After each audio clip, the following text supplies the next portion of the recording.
There we go. I'm on. That's a bit black. Hold on. And then we could switch between cameras just constantly.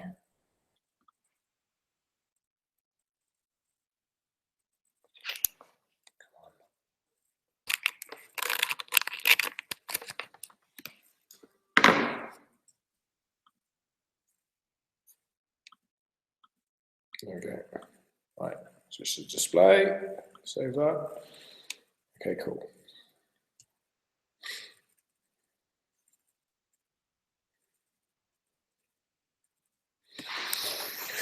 I can probably, in fairness, if you just give me some support in terms of moving the screen.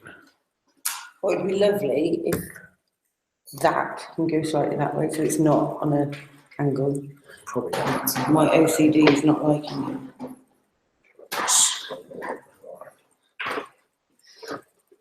Better, closer. No, because you're cutting off the bedroom. Tell me when it comes on. That's fully on now.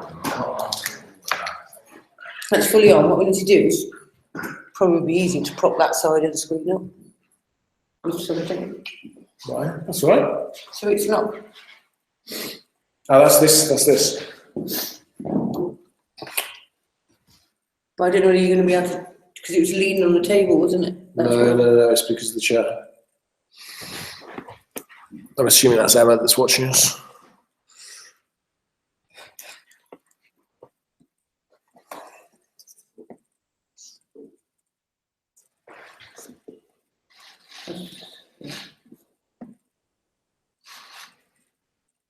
There we go. That's not too bad. So that's that. Because what we've got here is, if we go, just make that a little bit smaller a second. So obviously we can see what's going on and control it. Yeah. But if we go from here, have a look at it, somewhere, here's the live chat. So we can see what's actually going on and see. Yeah. Right. Have to silence it.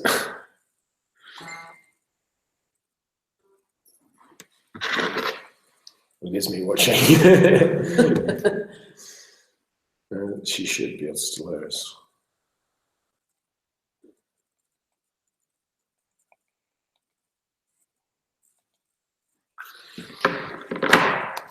Emma, we're just checking that it's still be heard, because the other person watching is us.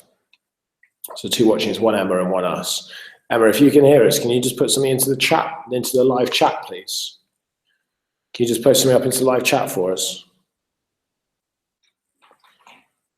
Wait for it. Where's the live chat?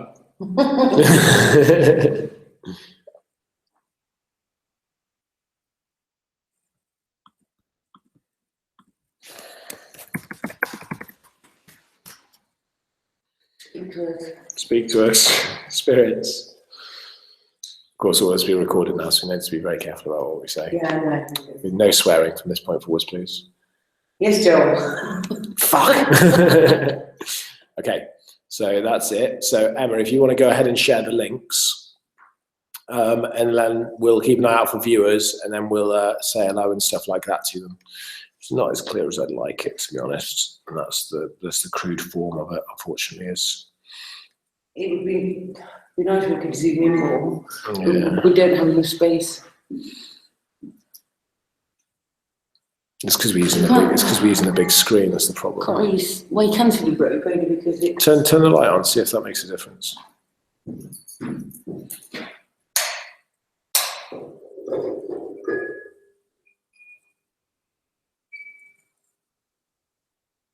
I think that makes it better.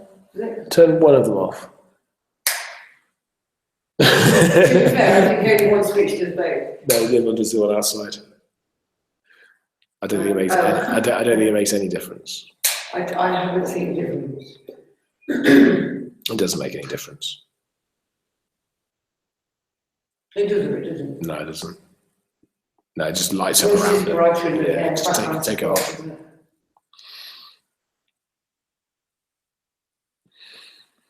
Yeah. No, it's better. It's better with Better on. without, yeah.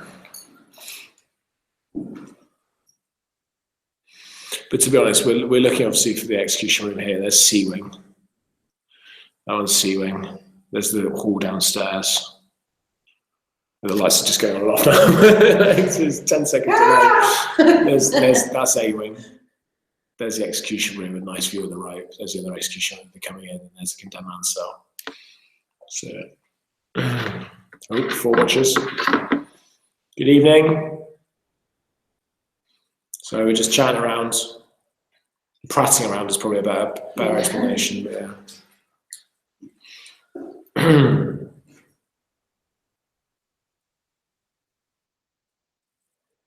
Maggie, looks like you're excited and you're going to be up all night. I'm just reading some of the Facebook notifications. Denise Wing. That's my mom. Hi, Mom. I bet my mum's not watching.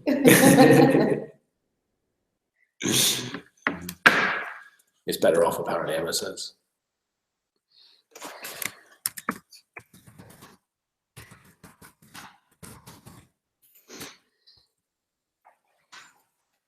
Six people up.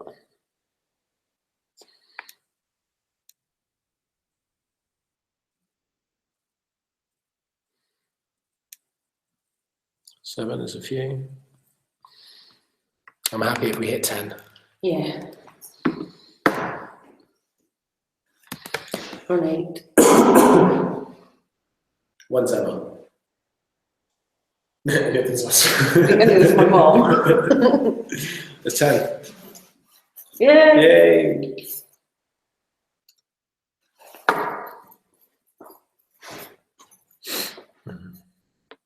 Hi guys, we'll get started properly in a second. We just put up some of the CCTV images so you can see it, and then we'll go through them in a bit so you can see them properly. So we're a little bit behind. I blame Chrissy. I'm always late. It's actually true.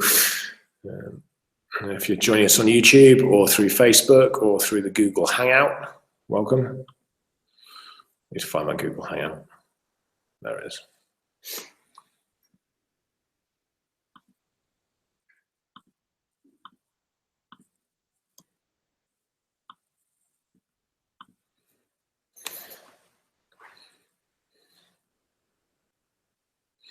I don't know which one to use.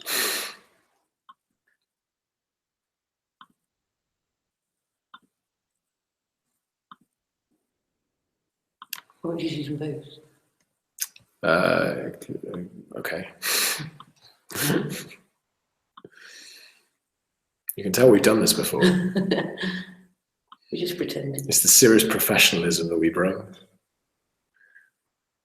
I can say this because I know her now, but that's got nothing on us, let's face it. Sorry about that, I didn't mean that really.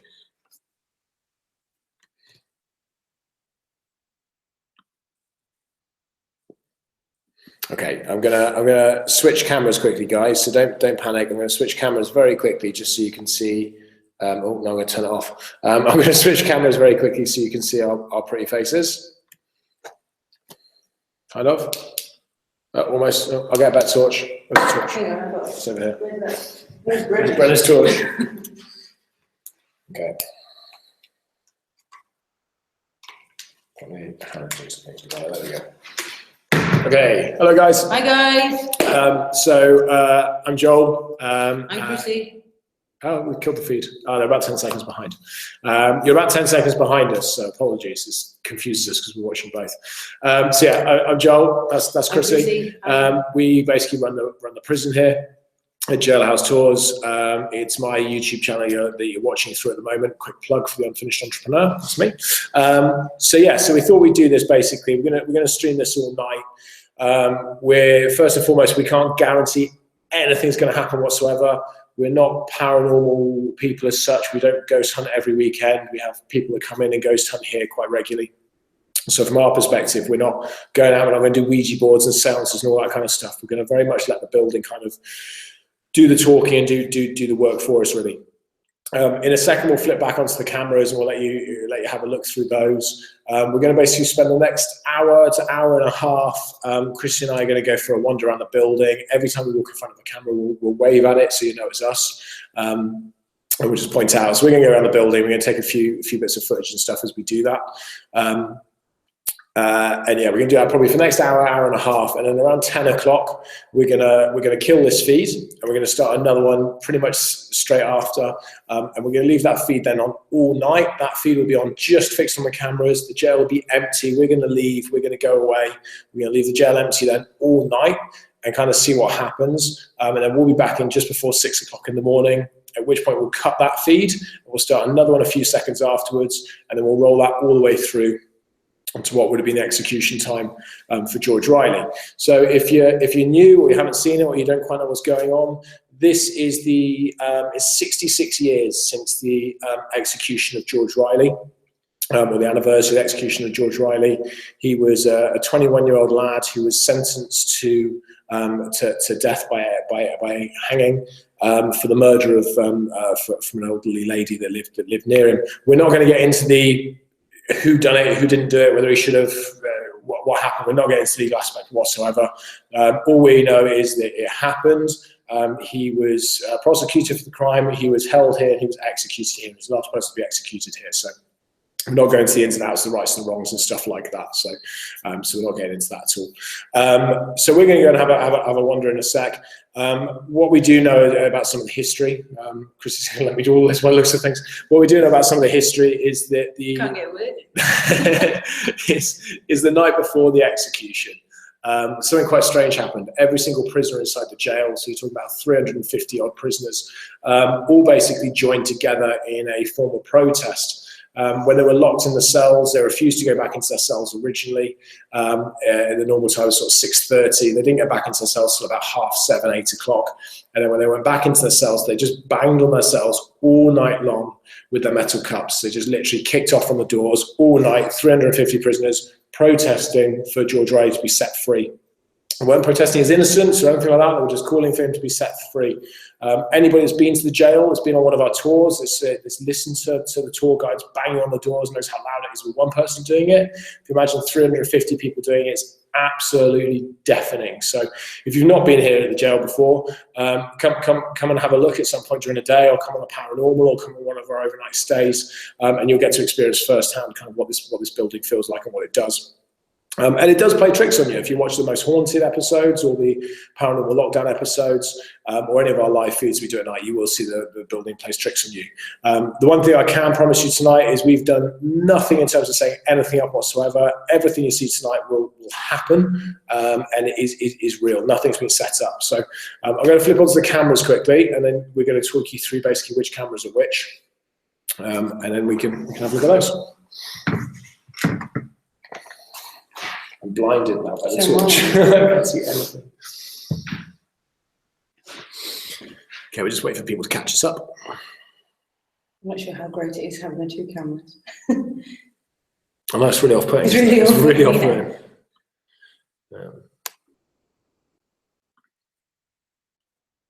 Okay, so I'm going to run through with you very quickly on the cameras. This larger camera here, this one I'm pointing to here, this is the top end of the execution room. This is the door that comes into the execution room. This isn't a ghost or a person, this is a mannequin. He's going to stay there all night. He's basically our object, if you will, our non-moving object. He should not move, he's fixed in place, so that's where he should stay. You can just see coming down here the rope. And the rope, again, has got this small bag on the bottom. That's the execution hood that would have gone over the condemned man before he was executed. So that's going to stay exactly as it is. We're not going to touch it. This small light up here, that's the other camera covering the other angle of the execution room, because it's night vision. It's got some red spots on it. And that's this one down here that you can see coming across at the other angle. It's got a really nice clear picture of the rope there in the bag. You can just see the top up there, you can just see the light of the other camera. So we wanted to do both of them like this, because this top one here is a lovely view there of the mannequin, a nice solid object. It's got a good view of the door, so you can see if anybody walks in, there's no blind spots. And this one here gets a really good picture of the rope. So it's got a nice coverage. That rope is exactly where it was when people were executed. This camera here, this is the condemned man's cell. The bed's near enough in the same location as it would be for the condemned man. We're going to go in and shut this door in a second, move this chair back to where it was. There's another chair and table here. I'm going to just move this out of the way so you can see it a little bit clearer in a sec. There's another chair and table here where the officers would have been. So that's the 2 execution cameras and the condemned man's cell.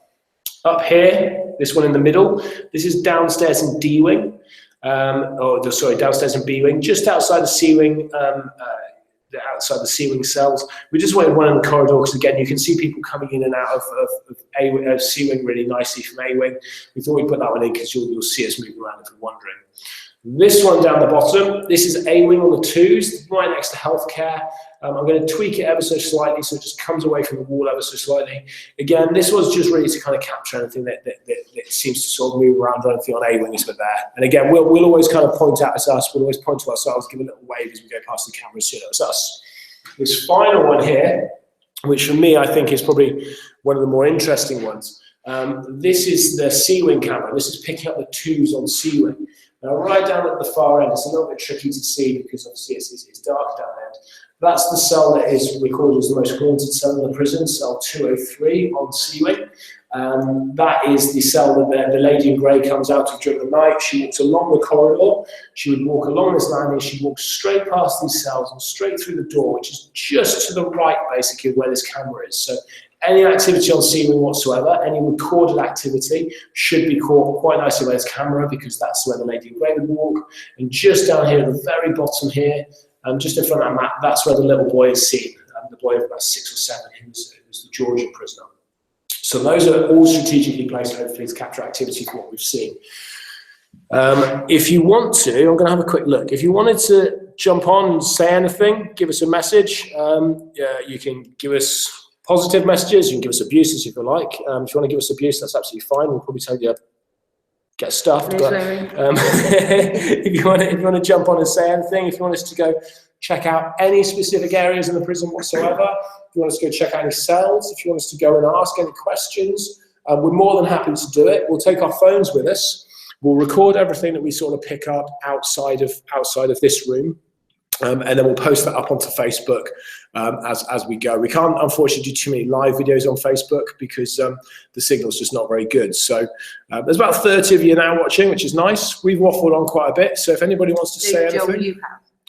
Thanks, Chrissy. If anybody wants to say anything, feel free. I'm going to leave Chrissy in here for a couple of minutes just to monitor that. So just go and move those last couple of bits out of the rooms and you'll get to see me wandering around. So you'll get to see what that looks like with somebody in front of the cameras. So I'll be back in a sec. I've got my radio if you need me. Okay. Yes, yes.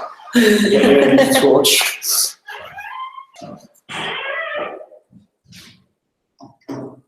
Please do fire any questions that you have to us and we'll try our best to answer them.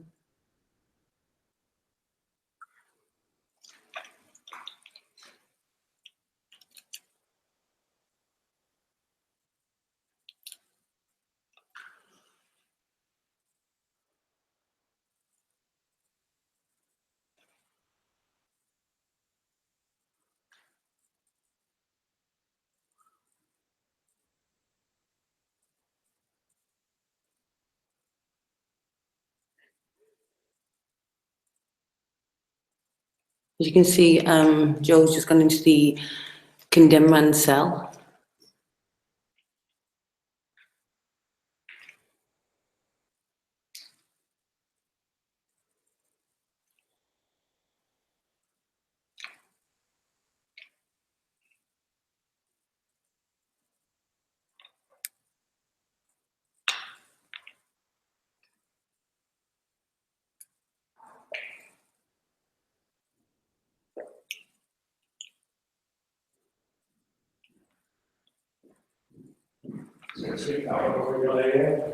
Okay. Seem to have 2 Joes.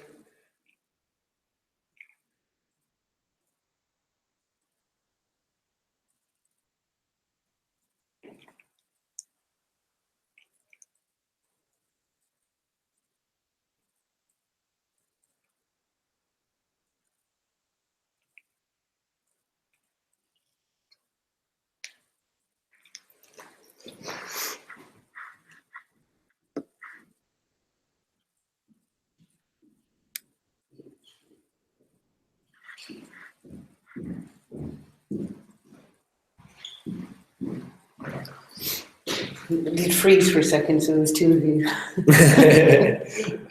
That's good because one of me's not. Okay, I like those. They're looking. Yeah, Right. it's good. Nobody's said anything. Is everyone somebody commenting on Facebook? I'm waiting for questions. I'm on Facebook. So yeah, if you're curious, it's question time's open. Could you tell us which rooms witches were asking? I've just gone through the rooms. Hopefully you've seen that. I don't want to bore people too much.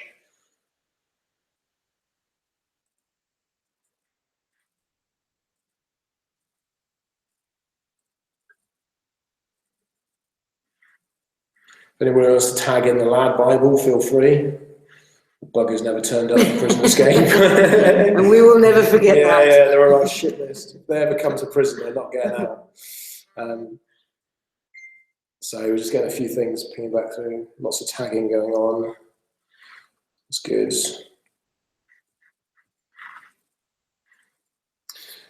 Oh, my mum used to work with George Riley at the time of the murder and execution. Cheers, WMCXG52. That sounds like a robot name. There's actually, funny enough, we've been lucky enough. One of the great things. Hey, Chris. One of the great things that we get here is lots of different people from different periods really coming back. We had this guy called Ted who came back last year on our history day. He was 92. He was a prison officer here. He was present at the execution of George Riley. It's I think it's a really interesting story if you like your history.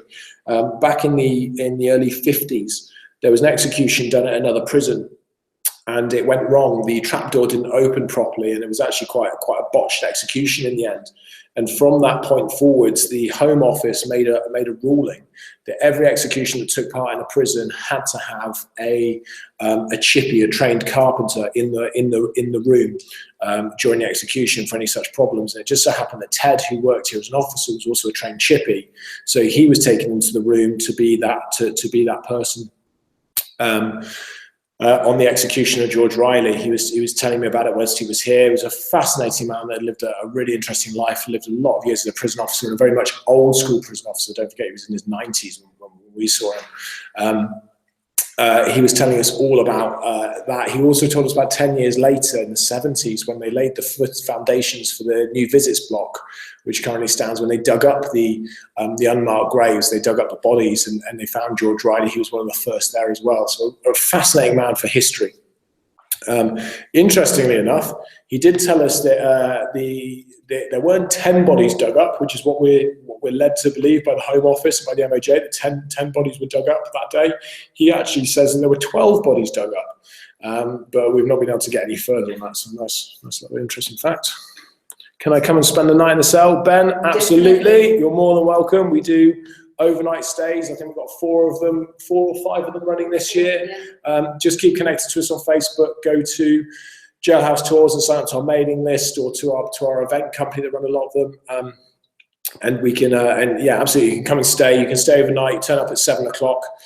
We take you on tours and stuff throughout the night. So we talk to you about the history and such of the building. Tell you some stories that happened when it was operating as a prison. We have the ex-officers take you around, and then from about 11:30, you're free to roam the building and all the way through to 8 o'clock the next morning.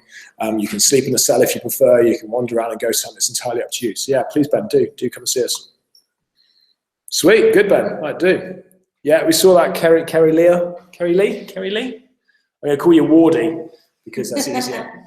We saw that as well in the condemned man cell, just things moving around. So, and the the execution room.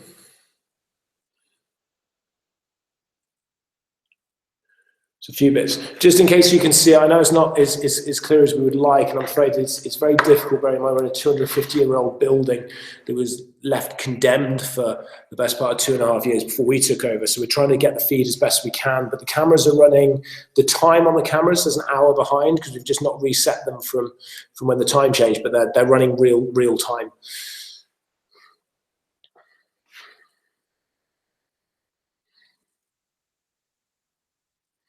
Yeah, I would agree with that, Wardy. It's looking quite busy. Don't forget the condemned man cell. The execution room wouldn't have actually had much action now until about 6 o'clock in the morning, because the executioner would have been in there already.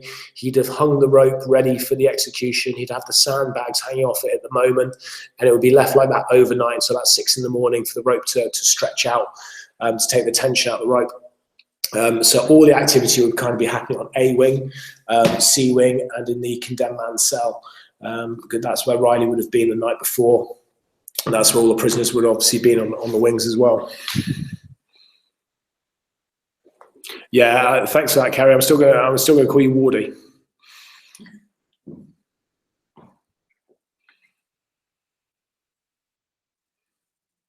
What's under the trapdoor location when we came a few weeks ago? Which trapdoor, Ben? We've got 3. So which one was it that you noticed? And we'll go and unlock it, and we'll go down there and take a live video, or a video and post up on Facebook to show you. Sorry, Kerry Lee, I'm still going to call you Wardy just because it's the way I am. The one by reception. Probably the one by reception, yeah.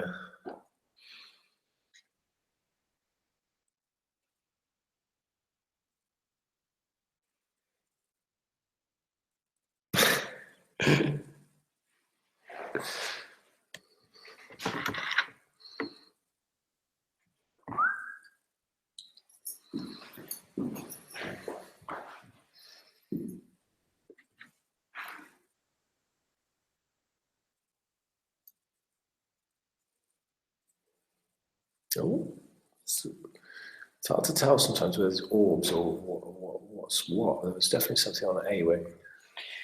Yeah, Bounced about. I just saw something on C wing as well.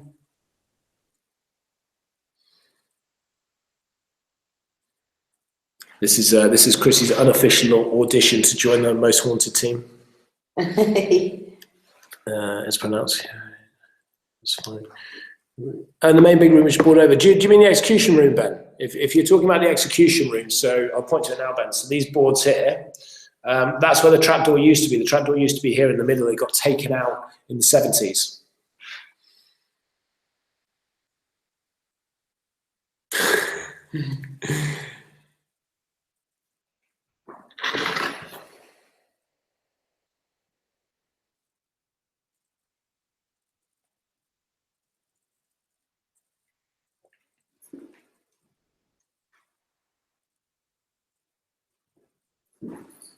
So we're trying to keep up with the Facebook comments as well. Emma's not actually here, who does a lot of media and marketing. She's very good at that. So she's somewhere else watching as well and doing it as well. And obviously trying to pick up your comments and things and feed them back to us on Facebook.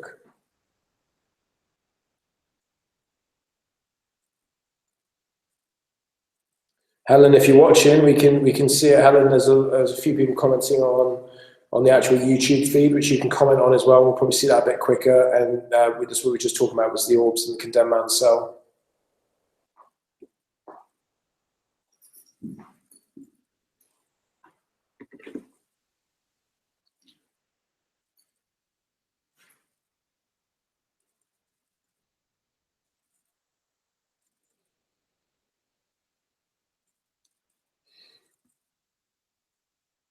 Okay, we're going to go for a quick wander in a second. Before we do that, I'm going to nip into the execution room, just give you a quick outline. I'm just going to walk the space that the trapdoor used to be in, because it's not there anymore, so you'll obviously get to see it. Chris, you'll stay in here and just talk you through kind of what I'm doing.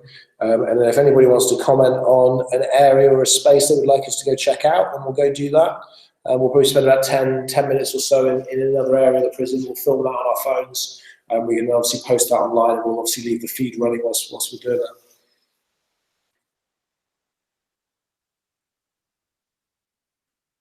I noticed in C-wing on the ground floor that there is a cell bricked up. What's in there? There's no bricked up cells in C-wing, is it? No, there is an A-wing. Yeah, that's on the 2s. Yeah. There's a bricked up cell on the 2s. Oh, an A-wing. Yeah, there's one on the 2s, Ben, on A-wing, on the second floor, or the first floor as you go up. It's actually just a double cell. Chris will explain to you as I go to the room.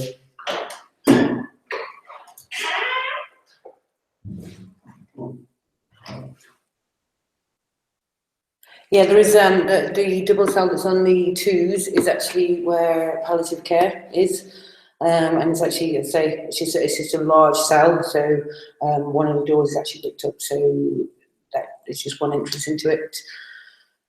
Joel is just heading into the hangar room now. He's going to show you where the trapdoor was.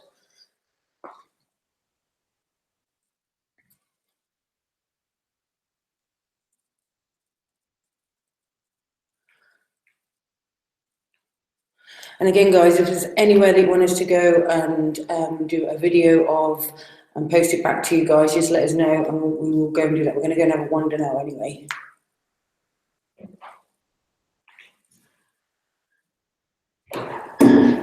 You're going to say I've just happened. I was saying you were going and I could see you there. Well, you can watch it off this one. You can talk about it as it's going. Have you shouted out to Jessica? No, that was just come up. Okay. Hi, Jess. Jessica. And Courtney. Hiya.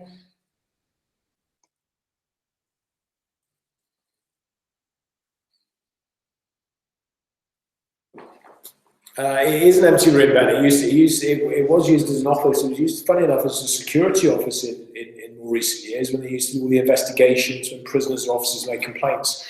Again, we'll go down there later. We call it the arrivals lounge. Or the drop room, as it was more commonly known, and it's right next door to the morgue. So we'll go check all those places out in a bit, and we'll go have a look at those. Jessica, Courtney, but just briefly said hello. Yeah, hopefully we'll get some activity. We can't guarantee it. Like I say, nothing's been set up in this whatsoever. So whatever you see happens, and we'll just let it run overnight, basically, and see what is what. See is what is what. In it. I must admit, when I walked in there because I didn't take my torch with me, and then realised that actually it's pitch black because the room where it is dark apart from the computers and the CCTV, and we can obviously that's lit up. I walked into the execution room, and it was pitch black because what you're seeing is infrared is the infrared CCTVs. So it is pitch black in there. And I walked in, and I must admit I was a little bit nervy. Can I give a shout out to Jenny Barrett? She's watching. She's let me know she's watching. She's done a lot of the marketing for tonight. There she is. Hi, Jenny. Hi, Jenny. Rachel, Rebecca. Sorry, guys, this is such a. Yeah, Jenny. Actually, funny enough, I've got a video that I will post later on of Jenny. She came and joined us from Gloucester Uni. Yes.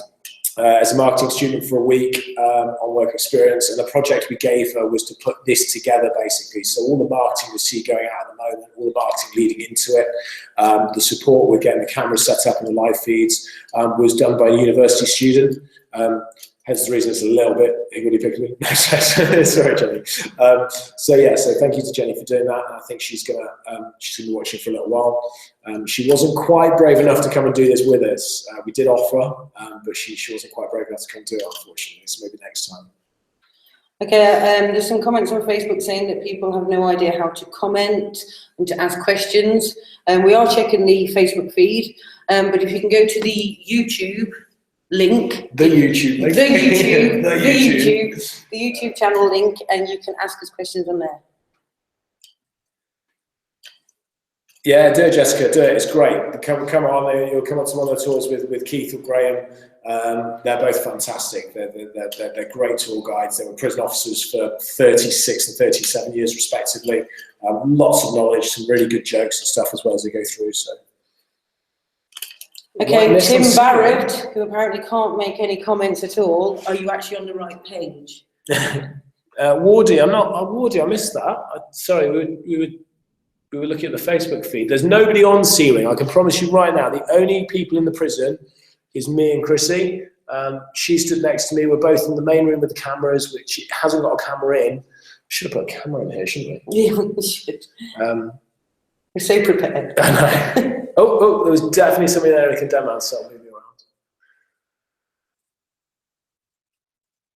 I can't guarantee the how much dust is floating about, but to be honest, if there was dust floating around from the rooms, you'd be seeing it constantly. That's something we always get asked. It's right in front of the camera. On the ceiling one.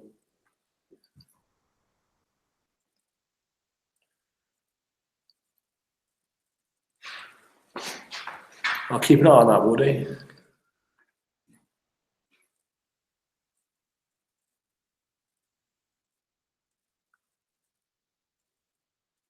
Thank you, Paul. That's one of the nicest comments I've seen for a long time. We get a lot of them, but that's something we really like to see. The company that we run, Jailhouse Tours, is very much a heritage-led tourism business.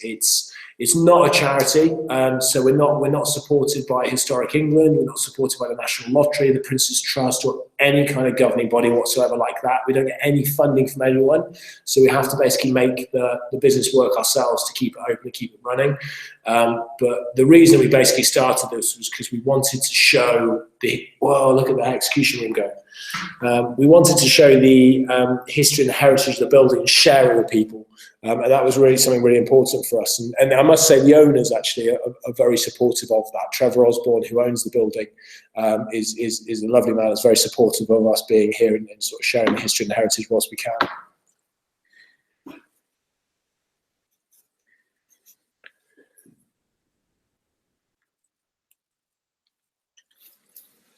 Yeah, there's underground tunnels, Chris. I've just seen your comment. We have got an underground tunnel system. We've actually got it's a Georgian prison underneath, so we might take a trip down there because we don't really go down there much anymore. But there's a Georgian prison underneath the main prison, which winds pretty much underneath the entire prison.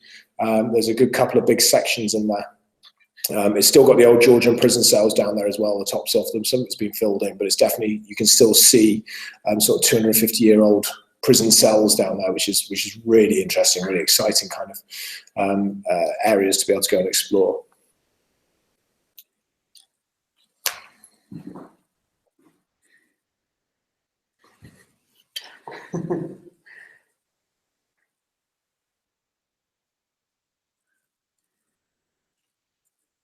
Is that Jenny? So we get messages from Jenny to asking us to do different stuff. Yes, Wardy, there was on Sea Wing. There was a boy who was seen.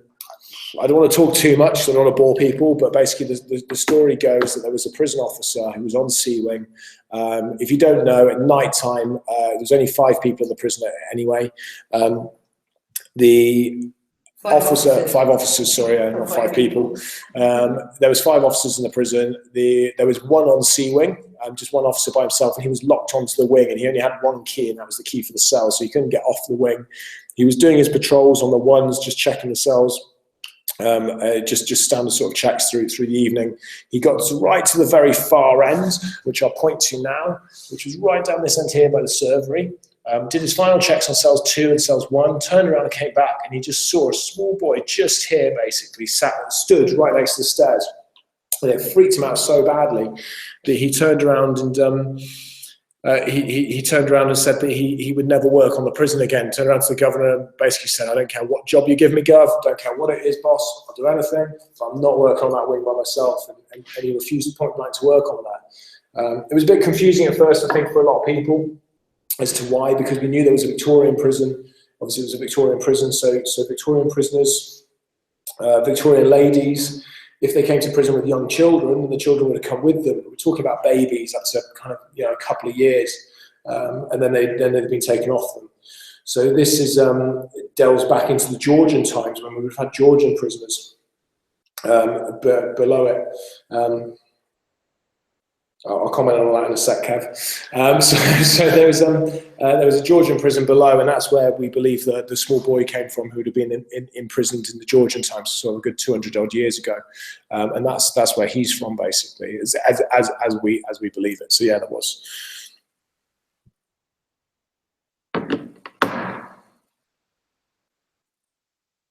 Michelle, hello. We saw you earlier. I saw you earlier today, bringing in the students. Oh yeah, hi Michelle. And I think Chris probably saw it yesterday. Yeah, Graham was telling me actually earlier that he had a really good tour with them today. He really enjoyed taking them around. They were really responsive.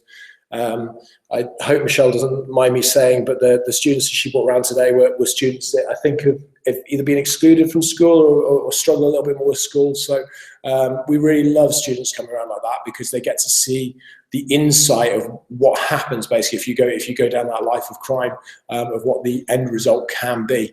So it's really good, because we find we get some really response and really strong responses from those types of students, as they understand, as they go through the journey and through the tour with the officers, actually how difficult prison life is. And it's not fun. It's not something to laugh at. It's something that gets very, very serious. So this is really freaky, because I have the gift of being able to see spirits. I thought you might do, Wardy. Yeah, I've heard of him as well. Steve, yeah, that's right, Wardy.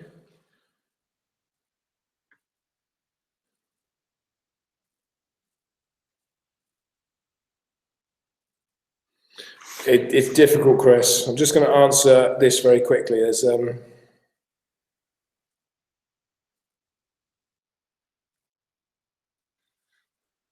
So this guy, I'm going to name him actually, because he's on Facebook anyway. Kev Pardy has messaged us on Facebook. He's done it publicly, to say it's disgraceful that there are people alive in this town who are close relatives of both the victim and the accused. Somebody wishes to make money out of their misery. Allow them peace of mind. This tragedy should not be turned into a circus. So I'm just going to pick up on those points really quickly, Kev, because when people come to those sorts of things, I think it's appropriate that we address them. First and foremost, we're not making money from this. The accounts for Jailhouse Tours will be released very soon, and you'll get to see that Jailhouse Tours doesn't really turn a profit. It just about makes a small profit. We're not funded by governments or agencies or charities or anything like that. We're a commercially run operation, so we don't have that, and running a prison is a huge cost. So making lots of money actually is a falsity in the first instance. I think in terms of, there are close relatives, and when you say close relatives, George Riley's brother still lives in Shropshire. Funny enough, George Riley's great nephew and some of his other closest relatives who actually live in New Zealand came back on a tour in November. We took them for a tour around the prison. We showed them the execution room, the condemned man's cell. Keith took them round, and I think it was his great nephew, George Riley's great nephew, who came, was in the execution room. And Keith was telling him about the execution and what had happened and such like that, and he looked very, very similar to the picture on the wall of George Riley. They certainly didn't seem concerned about kind of what we were doing, about how we talk about it, because we do it in a very respectful manner. We're not running around and trying to call spirits and stuff like that. We're just filming the prison at night. So if you don't like it, Kev, you know what to do with it, basically, is I think my response.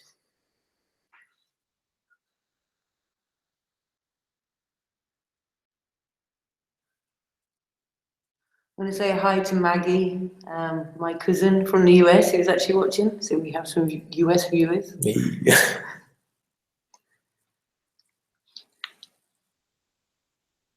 So we're just trawling through the Facebook comments and stuff.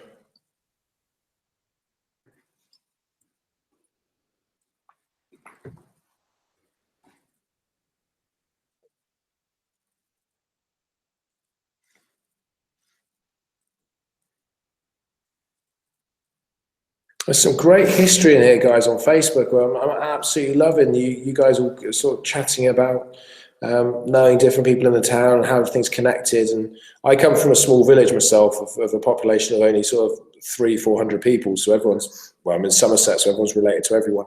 It's really nice in towns that are a little bit bigger, sort of 100,000 people. Actually, people still know each other, still sort of can make connections between that. So we're really pleased that people can do that.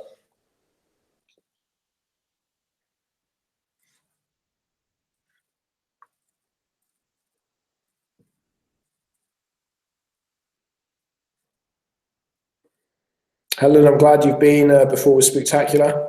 They're a great group to go with. If you want to come on a paranormal investigation, we'd always recommend 3 paranormal groups first. I think we'd recommend Most Haunted. Obviously, if you've heard of Most Haunted, especially when Carl and Yvette and Stuart are here, they're really good to go around with on the hunts. We'd certainly recommend Haunted Happenings. The team there, Wayne and his group are very, very professional, very good, very well structured. We spend a lot of time with them. They're great, and the guys are spectacular. Natalie and her team are brilliant. Carl, Carl from Spectacular is a little bit hit and miss, Carl Guntrip, but everyone else is great. And no doubt he'll come up with me in a second.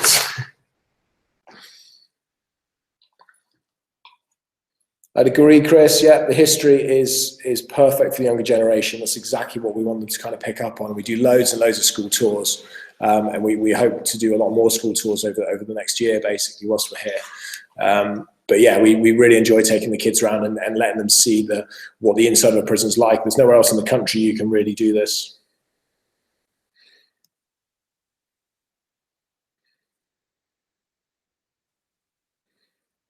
Okay, so Chrissy and I are going to go for a quick wander now. I think what we're going to do is we'll head. We're going to go separately, or we're going to go No, I think we'll go together the first time because He's scared. you'll get scared. So I think what we'll do is we're going to head out towards A-Wing.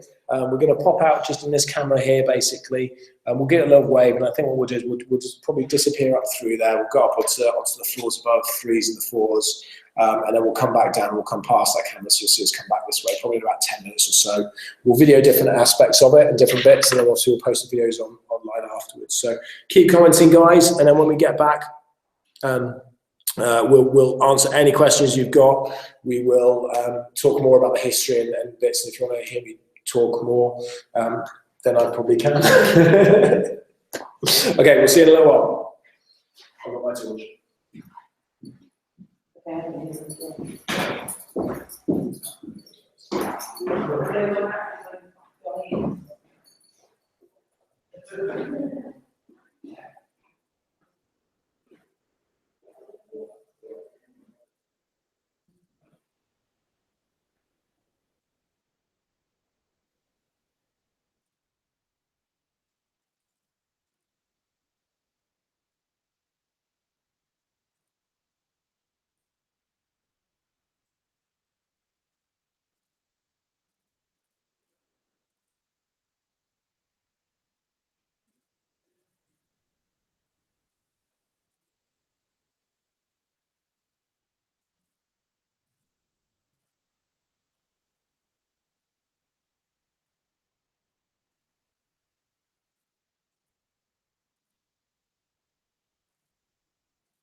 Oh, we've lost a camera. Okay. Right, sorry, I've got a camera back. We're back. Well, I'm back. Chrissy will be with me shortly. I'm just going to track back very quickly through the messages. Amelia, hello, Amelia Benji. Amelia Benj. Amelia is one of our youngest actresses that comes and does events with us. She's fantastic. If you were lucky enough to come to Twisted Fairy Tales, you'd have seen Amelia as one of the actresses there. She's great. So hello, good evening. Chris, I'll answer that in a second about what's happening in the prison. Wardy, that's not quite true, but yeah.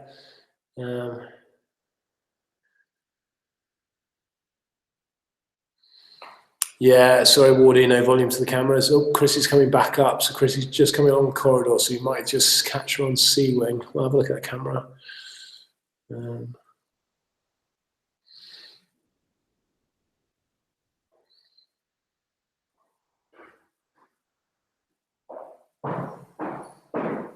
Chris, your laptop's gone misty, Chris. That's right, Amelia's here as well, so just say hello to Amelia. Because we're scared going to see them. Fourth cell from camera. 1, 2, 3, 4. Okay, I'll have a look at that in a sec. Just to know. Hi, happy ghost hunting. Figure behind the boxes.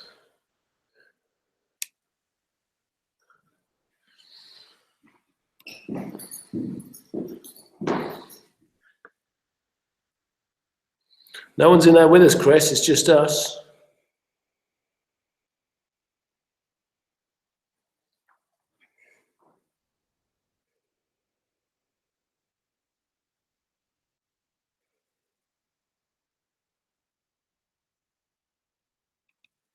Yeah, sorry, Debbie, Wardy, Kelly. It would be good with sound, but obviously, you know, as I've said, it's you know, we can only set up what we've got, and the cameras we've got, they're really good quality cameras, as you can see. They're capturing good imagery and stuff, and pretty clear. And obviously, it's night as well, but we just don't have the facility to capture the sound. And we don't have the infrastructure to set it up like that, I'm afraid. But if you've not already, come on one of the ghost hunts, because the ghost hunts are really, really good here. And then obviously you'll get to experience it firsthand. What's nice about this, I think, is it's just Chrissy and I here, so there's nobody else legging it around as well and contaminating different spaces, which is great.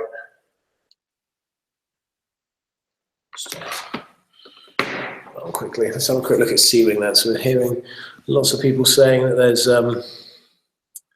there's mist and stuff on C-Wing. So I just walked through there. I was feeling a little bit scared because I'd read that before I went over there. I must admit, with Chrissy and I just split up off A-Wing. We just went around A-Wing, and then when we came back, Chrissy had to nip up and get the phone chargers, and I came back a different way. And I chose to come back with me at C-Wing. Yeah, I didn't. So it's a little.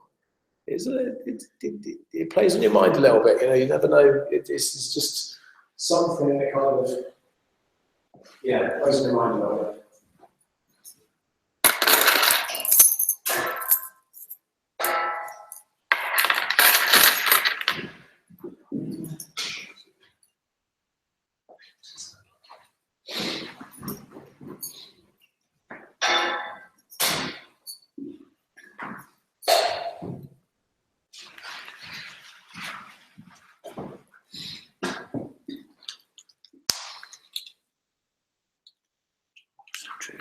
Debbie's my mum, by the way, guys. Okay, okay, I'm with you. Wardy mum. Mother Ward. Mother Ward.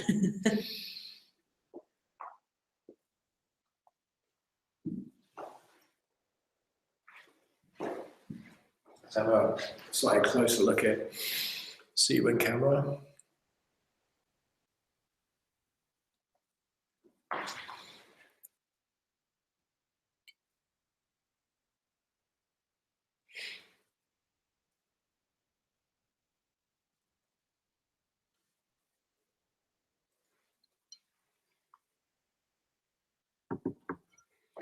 We were on aiming a second ago. We took a couple of videos of aiming.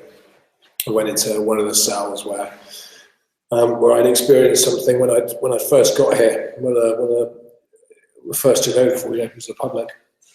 Where nothing, not seeing things and stuff, just felt very different to the other cells. And just spent a couple of minutes in there, and also just listening on the wing to see if we could hear anything from people. Because as I said earlier, if you didn't catch it earlier, that was when a lot of the prisoners were kicking off, sort of protesting through the night. So we just wanted to aim and see if we could hear anything, noises and stuff. We haven't been going around as of yet, sort of calling spirits and doing what a lot of the paranormal groups will do, which is talking to them and interacting with them as such, because it's not what we do. We're not a paranormal company ourselves. It's not an area of specialty, so we leave that very much to the specialists, paranormal companies that come. We're very much just kind of documenting this. I wouldn't say from a scientific perspective, but just putting the cameras up there, and what happens happens.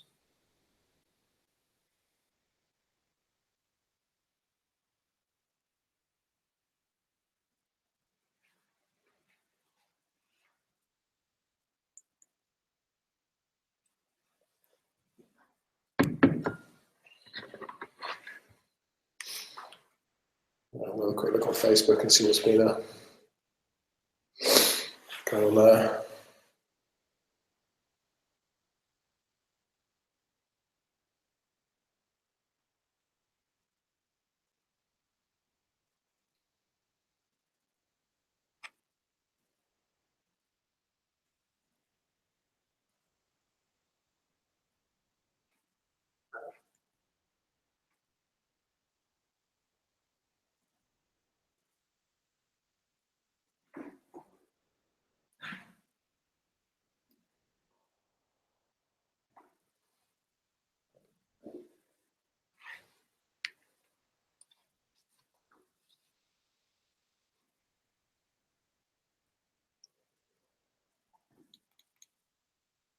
Just see that Emma's posted in one of our acting groups about us being live. I don't know if I don't think any of our actors are live at the moment. They'd have no doubt jumped on and given us a load of abuse if they were.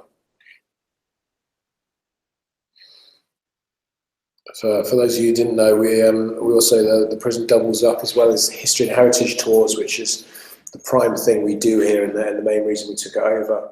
But we also do run a number of events here. So we run like prison escape events, which is one of the only places you can do it in the world. They're a huge amount of fun. It's basically 5 hours trying to escape a prison. It's a massive event. So it's a lot of fun. 130 people basically trying to escape and win the cash prize. We do overnight stays as well. So we do overnight sleep-ins where you actually stay in a cell and sleep in a cell. We take you for a nighttime tour, so we tour you around the prison in the dark and talk to you about the history and the heritage as well. And obviously you get to stay overnight. We do different zombie events at Halloween, which are a lot of fun. They come up at Halloween. We do a lot of birthday parties, hen parties, stag parties, where we do a combination of things where you have small prison experiences where we induct you into prison and show what it's kind of like is coming into prison as a prisoner for the first time. We then put you into cells where you have an hour to break out, try and escape the cells. And then we take you on a mini tour or do a little small scare section with you. We do lots of corporate team building days. So we've got a huge variety of things that we do here basically at the jail. All again built around that history and heritage element, but we just try and add some real fun to it as well. So you can spend a good few hours, really an entire day or 2 days with us.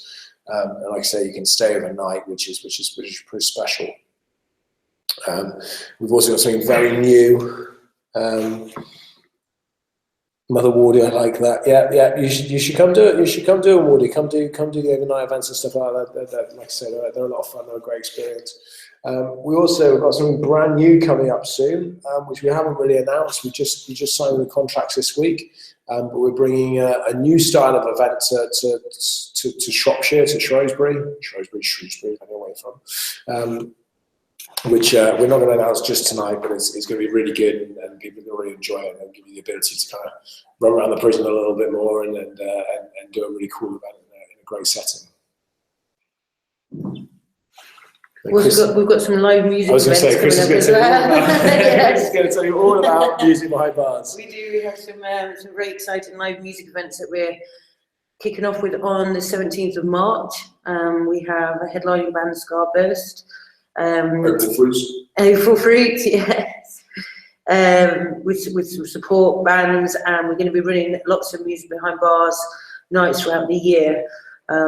So yeah, please check out to see when they're going to be running. There's some really good live music happening with licensed bars and a spirit bar. Wow. Yeah, so that will happen on A-Wing. So we have a nice big stage on A-Wing, and you can come and watch live bands from the wing. You can have breakout areas and cells and higher cells, go to sit with friends and stuff on the balconies and kind of watch. And it's a really cool atmosphere. Like Chrissy says, a few different bars. There's 3 different bars and shop bars and stuff like that. So yeah, it'll be a great night. On the 17th of March is the first one. Is that right? That is right. Yes, Which it's a Friday night. To be St. Patrick's Day. St. Patrick's Day. I had to be sure. To be sure. So yeah, St. Patrick's Day. If you want to celebrate St. Patrick's Day in style, then head up to the prison, and you can come and be part of new music behind bars. Tickets are. I think they may be free. Tickets are free. There's free entry. If you want to register for a sale, you have to register beforehand. But yeah, tickets are free, so you can come on up and obviously enjoy that. There's definitely some on A-Wing just there.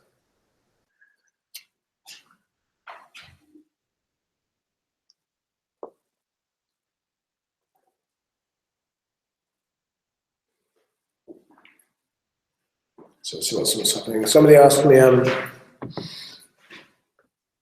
from the zombie event. You should do it, Kelly. They're a lot of fun.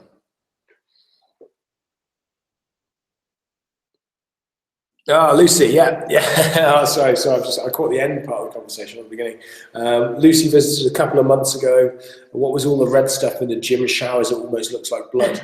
Yeah, we can't tell you. That's where we got the naughty people that asked too many questions. No, that is exactly what it was. We used it as a makeup area.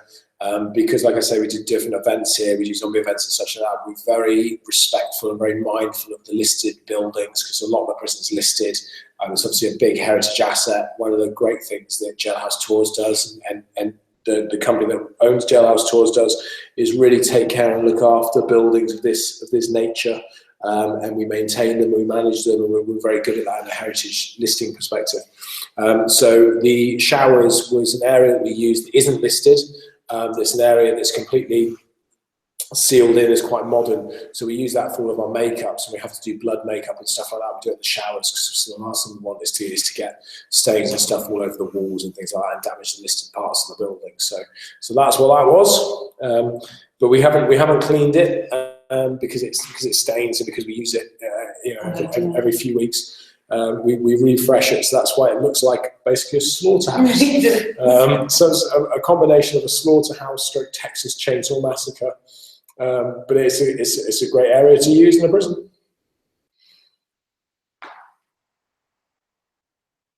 I'm glad you saw that anyway. So too. Somebody asked a minute ago actually, what's going to happen with the prison? So that's something I'm more than happy to answer. Don't tell anybody because it's a secret. But I'll see on the front page of the Shropshire Star tomorrow. Now, at the moment, the prison is due to be developed into student accommodation. That's been the plan pretty much from day one for the company that own it, the Osborne Group, and that seems to be our plan to student accommodation, which I think is a really good use for the building. It's a good repurposing of the building. It will fit very well because it needs to be used for something long term. We'd love to stay here forevermore. Unfortunately, that's not going to happen. So we'll be here as long as we can be, and we'll continue doing the great things we do as long as we can do. But at some point, we'll get developed. So it's supposed to be student accommodation. Unfortunately, I think there's some planning issues that they're having at the moment, which we don't really get too involved in. But the planning they put forward was denied. So they've now got to go through either appeals or replanning and such like that. So they're going through that at the moment. What that means is we'll certainly be here throughout 2017. So we're definitely here, we know, until the end of the year. We'll hopefully have a New Year's Eve party as well on the 31st December. We're going to have loads of events this year. Like I say, we've spoken about some of the events. We're doing tours every week all throughout. We've got a massive event on the 1st of May. One of our biggest events of the year is a history day. which one of our students organised. I'll tell you more about in a sec. So I'm just saying that as if someone's running on the far switch back. I'm just seeing if I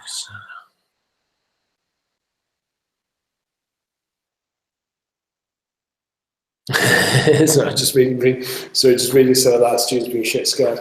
Yeah, so at the moment we know we're here to the end of the year. So what we say to everybody is, if you want to come to the prison, if you haven't been so far, you want to visit, or you've been, you want to come again, definitely do it in 2017. I'm not overly greedy from a commercial aspect. I'm not going to say to you, come do it now, come do it this month, we want your money, come do it.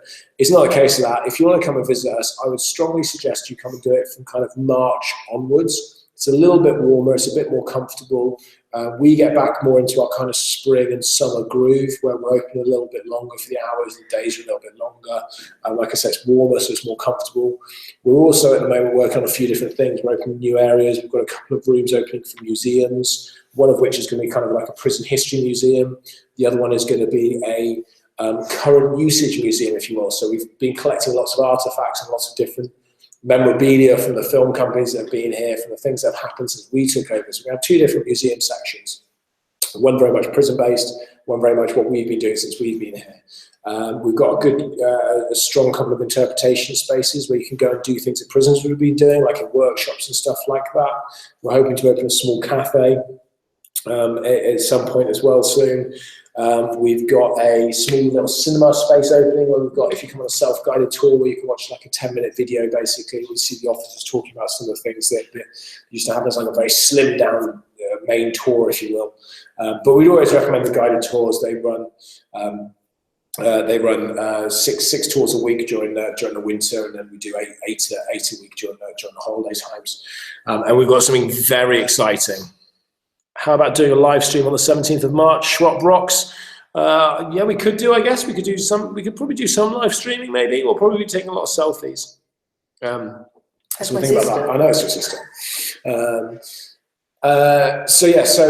And we've got something very exciting happening. We've got an entire sports complex on the prison, which at the moment is being worked on. We've got something being built inside the sporting complex, which we're hoping to open on the 8th of April, which I won't go into too much details, but let's just say parents with children from 0 through to about 10 will be very excited when they come to visit the prison, because there'll be a modern day space. Is that a good way to put it? without spelling it out. In the fitness facilities. So there's some cool more details will follow. More details to follow. Yeah, Michelle Bragg wants to know what time the live stream is going to end. It's actually going to be running all night. It's going to run all night. Yeah. We're not going to be here all night. We'll probably finish about, I don't know, about 10, 10:15, something like that, half an hour, 40 minutes, something like that. We'll finish. What we're going to do is we might have to cut this stream and then start a fresh one, because we can only stream for 8 hours at a time. And what we want to do is we want to stream this overnight and then pick it back up again in the morning at around 6 o'clock in the morning. Because that's again when we probably would see some more activity, because the execution itself would have taken place at 8 o'clock in the morning.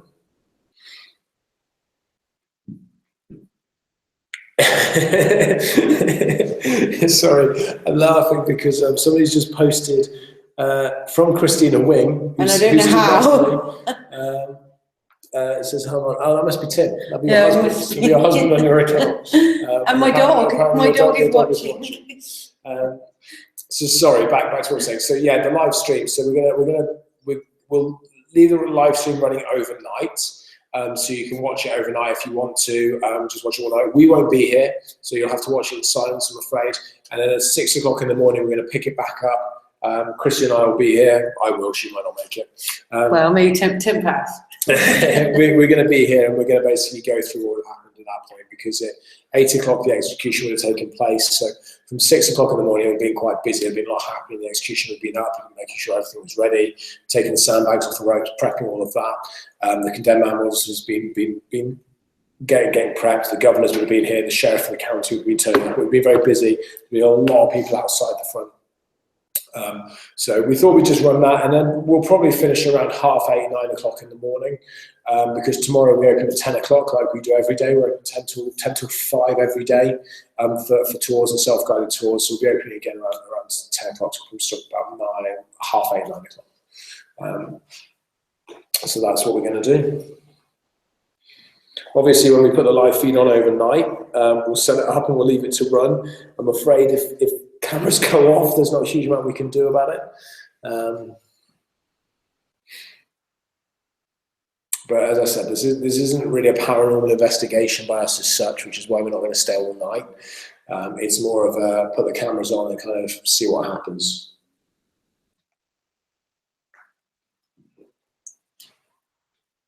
Should we go and spend some time in Seaweed and see if anything happened over there?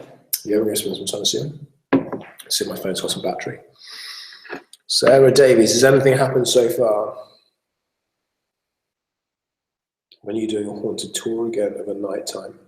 Wardy, if you mean Dana in the Night in the Dana, which is the overnight stays, the next one is the 13th of May.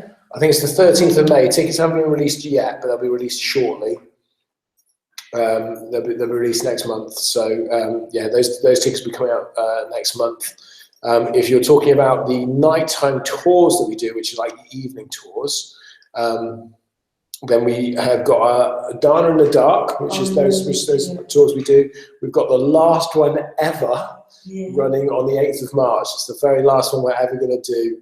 I think we've kind of got to the end of doing them as such. So yeah, if you want to come do one of those, then the 8th of March will probably be your last opportunity to do those. But we'll be running the rest of the tours and stuff throughout the summer. Okay, so we've got some charge. Yeah, that's all right. Hi, Sophie. I don't know why I shouted that, Sophie. I know I shouted Sophie. It's because you capitalised your name. Hi, Sophie. See how I felt like doing that. That's first moved in Seawing top right screen. Okay. There's a lot going on. Oops, sorry, Chrissy. There's a lot being talked about Seawing. So, what do you guys want us to do? Do you want us to go and have a look down on Seawing on the 2? So we go have a look along that landing. We can go have a look at the 4th cell down that somebody spoke about, and then we can go spend some time in cell 3, which is the Grey Lady cell. Is that what you'd like us to do? From left to right. On the ground floor. Tim, it's called the Ones. Okay. Should we go and spend some time there? I'm not sure I want to if people are saying they keep seeing shit moving. See, I want to. Yeah, I don't. Well, I'll tell you what, you go spend the time there. I'll stay here and watch and then commentate. It's that random thing, isn't it? When Most Haunted were here, we spent a lot of time with Most Haunted. We really like Carl and the vet and the team and Jenny as such. They were really good. Good fun bunch, and when they were here, I was all brave and yeah, I'll go do this with Carl. Yeah, no problems with that. Yeah, that's fine. It's fine. When it comes down to it, I think Chrissy's the brave one, and I'm the one that would be like a vet with a bobble hat. Oh. Look at the memes.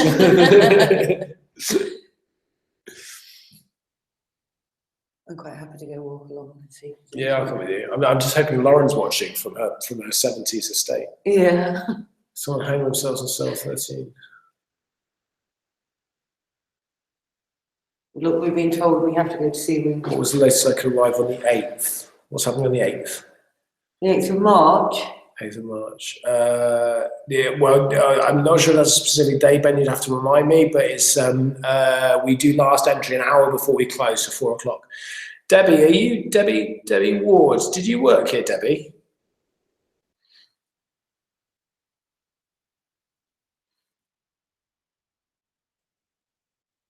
I love them both. She's talking about us. I think so. I hope so. Oh, she's talking about Matt and Carl. Oh, no. I thought you were talking about Joel and Chrissy, not Matt and Carl. They're great. They're great, Wardy. And they're Most Wanted to here on the 18th. I don't think Yvette is, but I think Carl and Stuart are. Come on. Or you could have Joel and Chrissy. Well, you'll never hear from them. Well, I can't be You'll never hear. I'll be here with them. Most Wanted will be here on the 18th, and I'll be here on the 18th. Oh, okay. Sorry, Debbie. There was a Debbie that used to work here. I wasn't sure if it was the same Debbie. Okay, we're going to go for a hunt on Sea-Wing, or for a wander on Sea-Wing. I shouldn't use the word hunt.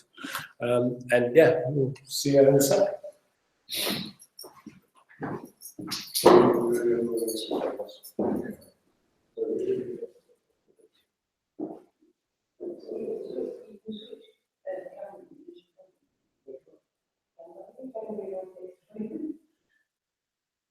Yeah.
Okay, so we're back in the room. Back in the room. Jay's joined. Grey lady looks like she's looking over the railings. Possibly with me. That could have been Chrissy.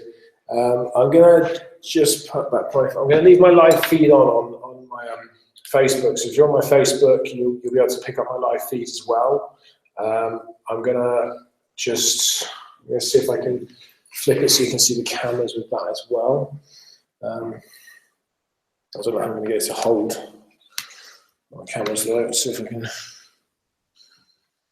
don't want to get anything in the way, so it's really difficult to do. I might have to put my live feed down, I'm afraid. Okay, I'm gonna turn my live feed off from Facebook and just jump back onto.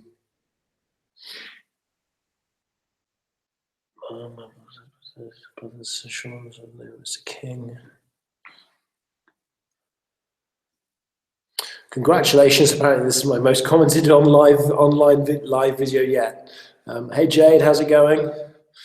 So I'm gonna leave my live video playing, but I don't think I can position it so I can pick up the cameras, I'm afraid. But just there, I'll see if I can hold it for a little while so you can pick them up and see them. Chrissy, do you want to explain what we just did? Where we've been and what kind of happened? So, hang on a minute, I'm on your live feed somehow. Everyone wants to follow Joel. So we just took a walk through Seawing. We went along the ones and then went up onto the twos. Joel went into a couple of the cells to show, I think we went to cell 1, didn't you? To show you what that cell was like. And then we went into cell 3, which is the cell where the grey lady is seen to walk along the landing. We went in there and noticed it was very much colder than anywhere else, to be fair. We went to cell 2 to check. Cell 2, and which, to be fair, I mean, marginally warmer, and again in cell 4. But there's a definite coldness in cell 3, which is. It's not just in cell 3, but it's in like the one specific spot. Where we stood basically, when we had the live feed on, which is quite strange because, as I say, we're here all the time. We hear so many different stories of things that people have seen and people have heard things, and we're quite sceptical, really, aren't we? Because we're here all the time. So I think we take a lot of it for granted because we're here so much. So yeah, sort of experiencing that was a new one. So yeah, very interesting that was for me, and also seeing the orbs that we've seen going across the cameras, which is a new thing for me to witness. Yeah, I can see Helen's just says, feed. I'm actually going to kill my live feed now because it's not that busy. So I'm going to kill my live feed and we're going to jump back onto the YouTube feed. So if you're on my live feed, you want to get onto the conversation on YouTube, please do. So I probably shouldn't use the word kill.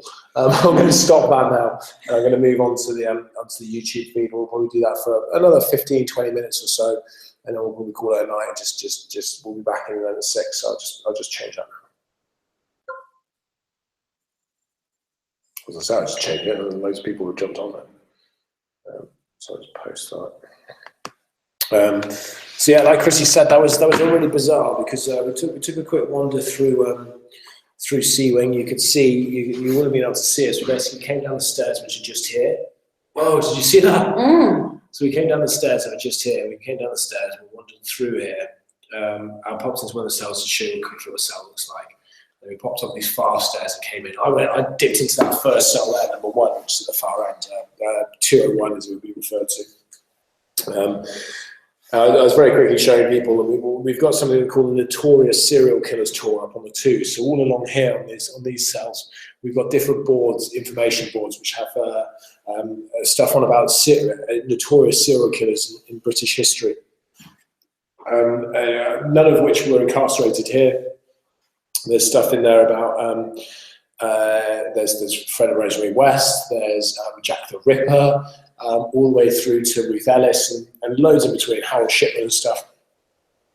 And we put them in different cells, so when you come on self-guided tours and guided tours, you can go and have a look and just learn more about history and such.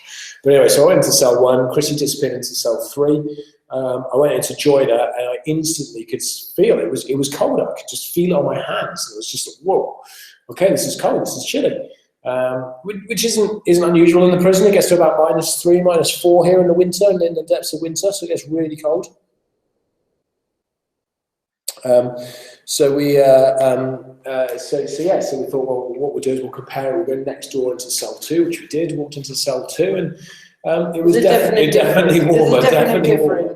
And then we like to compare both sides in the prison because it's an old building. So we jumped into cell 4, which is the other side of cell 3, and that was about the same temperature as cell 2. You know, we both agreed the sort of temperature-wise, you could sleep in now with just a sleeping bag and a pillow, and you'd be all right. You'd be warm enough to be okay.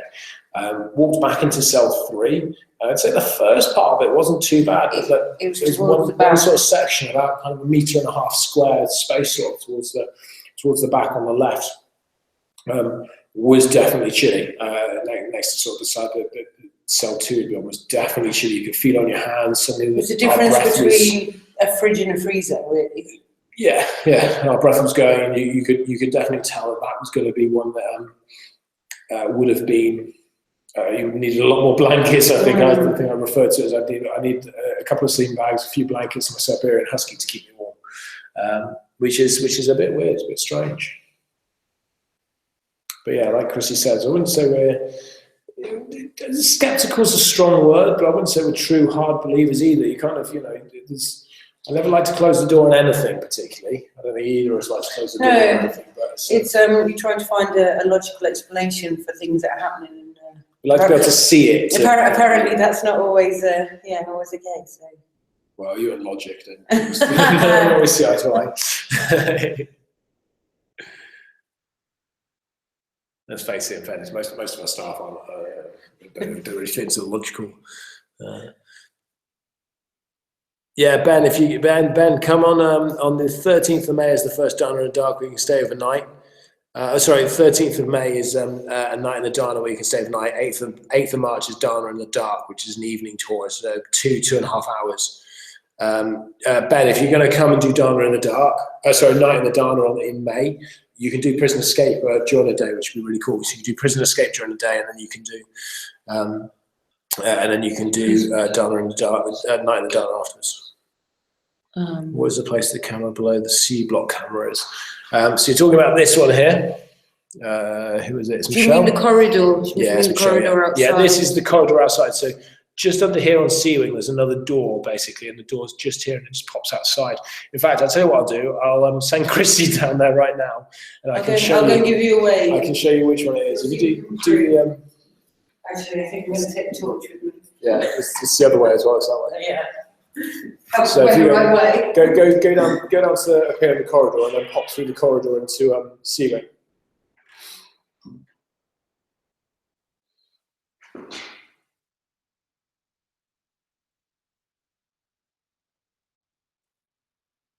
Yeah, Wardy, come on the 13th of May. I'll be here all night. Graham will be here with me all night as well, so we'll be doing the nighttime stuff. Keith may join us, but certainly Graham and I will be here. So in a second, we should see Chrissy. There she is. So this is what we call the B Wing corridor. It heads from B Wing, from D Wing and C Wing all the way up to A Wing, so B Wing corridor. She's going to pop through a door. She's like a stewardess. The exits are here, and here. She's going to pop through that door, hopefully. There she goes.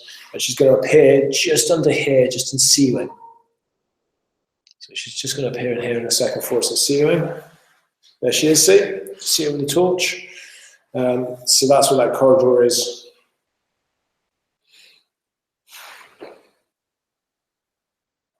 Ben, the 13th of May will appear on the booking page. I think they're due to go out on the 3rd of March. I think the tickets are due to go live on the 3rd of March for the May events. But Emma will be able to confirm that for me.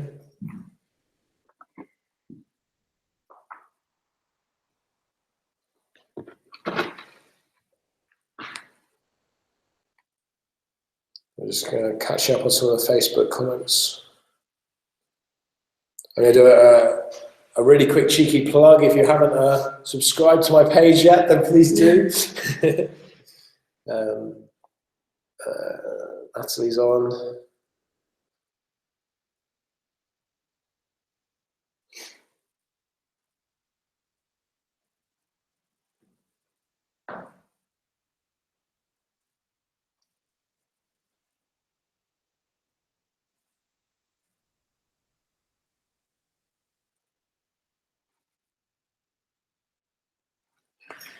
Right on the screen, so we can put you down.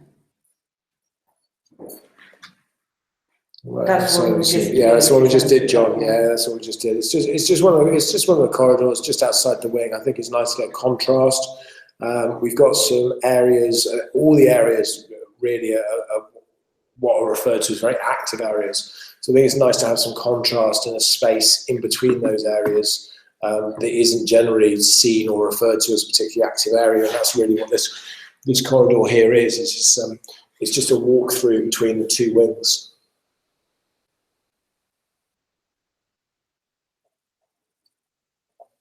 Let's have a quick look through some of the comments.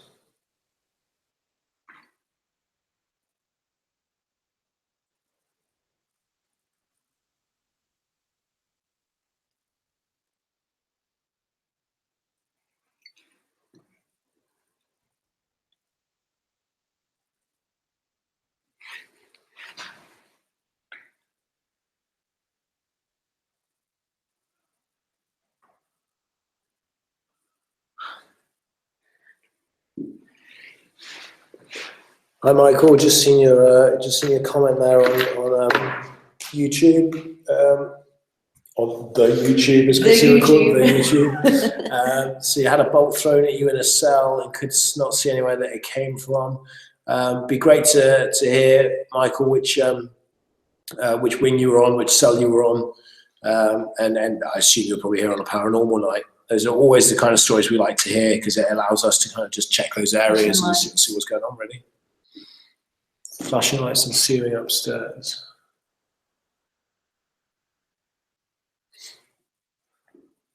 I'm glad we've got these guys to tell us what's going on. We're not even looking. We do pick this up, but we're obviously looking at we're reading all your messages and things stuff through both Facebook and the YouTube.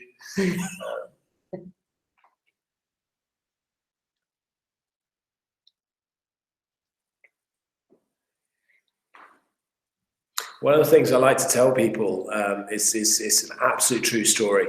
When we first took over the prison, I took over the prison in July, end of July 2015, and at the time I was living in Somerset with my partner and my kids, and when I took over the prison, I had to be up here to get it all ready and open. And I was moving up here, but my house wasn't going to be ready for another month. So actually, I decided to live in the prison for a month. I didn't want to pay a mortgage down in Somerset. I didn't want to pay rent up here, and then the costs on the building, and then pay for a hotel for a month. It was just huge amounts of money. So I decided that I had a 4-acre prison, so I would live in the prison for a month. So that's exactly what I did. I stayed in the prison for an entire month. And initially, I wasn't sure where I was going to sleep, like where the best place was. So I kept down in my office, which is in the gate lodge at the front of the building. And I thought to myself, this is great because it's right at the front of the building. It's nice and safe. No ghosts or anything in there. No hauntings or something. No, nothing to worry about spirit-wise. And then it was on the second day after sleeping there that one of the officers kindly pointed out to me that part of the building is the original Georgia part of the building, and also the bit where they used to do the public executions from.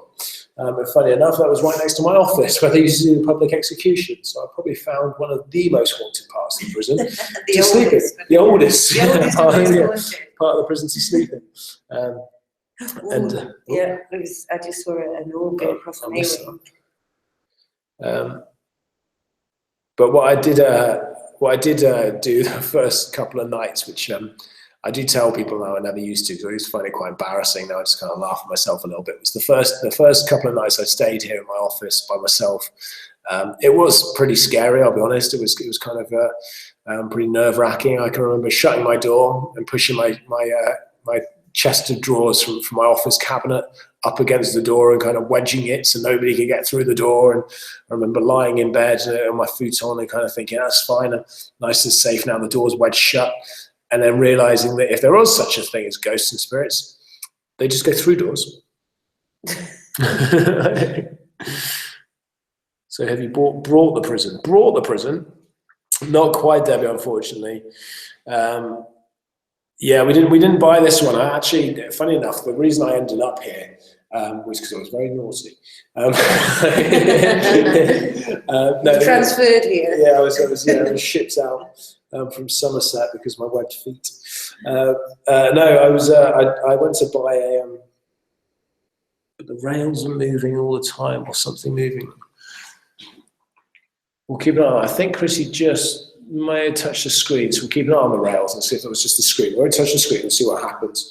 Sorry, Debbie. Yeah, so I went to buy the oldest prison in the country, funny enough, a prison in Shepton Mallet, which is in Somerset, which is very close to where I lived. I tried to buy it. It's about half the size of the Dana. It's a great site. It was built in 1610. Huge amounts of history, steeped in history. It housed the Domesday Book, housed the Crown Jewels during the World War II.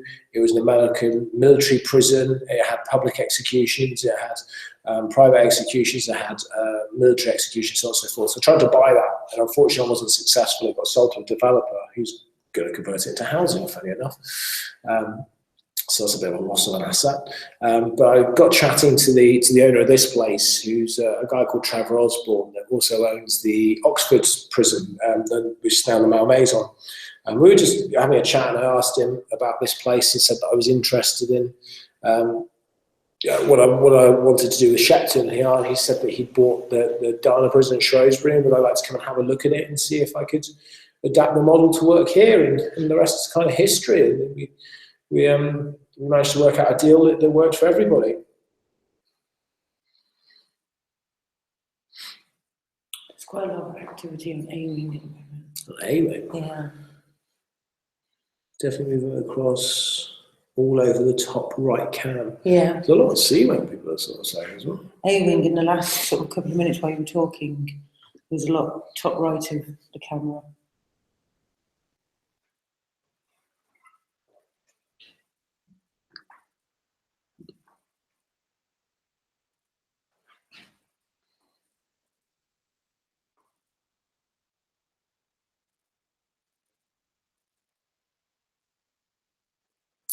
Michael's saying he was in cell 19, so he must have been on cell, he must have been on A-Wing, was cell 19, was smelly compared to any others, and got abused and hassled by things all night, Helen. My dad worked there for years. Michael, were you in cell 19 when it was open? I just didn't want to throw it out there. It'd be interesting to know which floor, Michael, whether you're on the what we refer to as the 1s, 2s, 3s, or 4s. So the 1s is the lowest floor, the ground floor. But in prison speak, it's known as the 1s, and the 4s is the top floors. It'd be nice to know which floor. Thanks, Debbie. We try. I generally work 100-hour weeks, so that's why when people come back with comments like that guy did earlier about how disgusting we are, or how despicable, or how the prison should be free entry and all those kind of things, I tend to respond in the way I do. But thank you very much. It means a lot to us that you enjoy what we do and that you like it.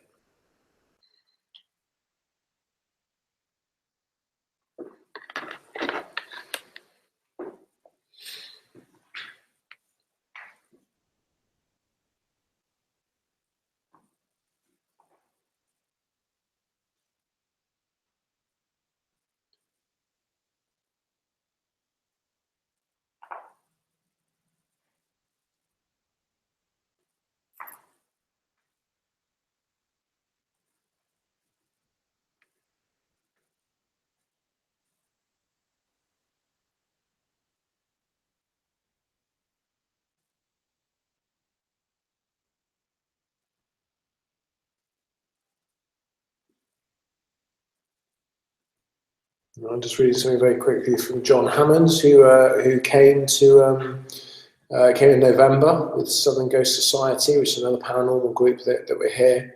I think they came from Southampton, didn't they? I'm sure it was Southern Ghost Society. Yeah, I'm sure it was them. I'm pretty sure they came from Southampton, which is a real trek, but they had a good night, and looks like John did as well.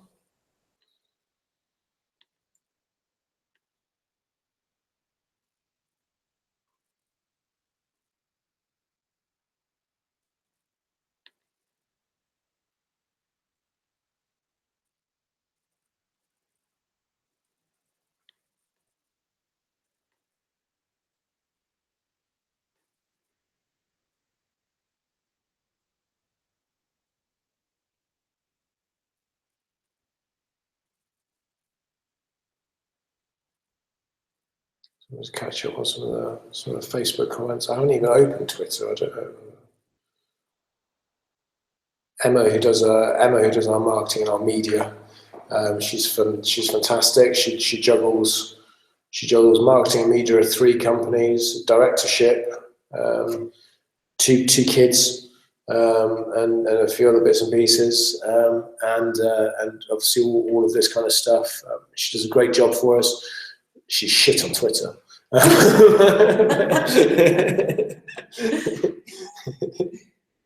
she's great with everything. Finish with the negatives. No, she's great with everything else I said. She's shit with Twitter.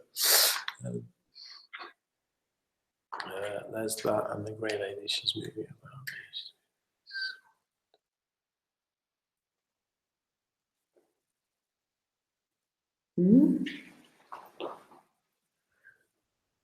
I think it's partly because of. Oh, what is that? Is that just in there? Oh my God! Just in. There's the shelf there. There's a shelf at that height, but there's a lot something darker than there's not. Yeah. I should have bought a pointy stick. That's what they're saying, you know. If you look at the. Let's see what they're saying about the mist. I'm just going to give the camera a quick rub, guys, and make sure it's not the screen. It's not. I know what you're saying. It's certainly an angle, isn't it, about the mist? It's.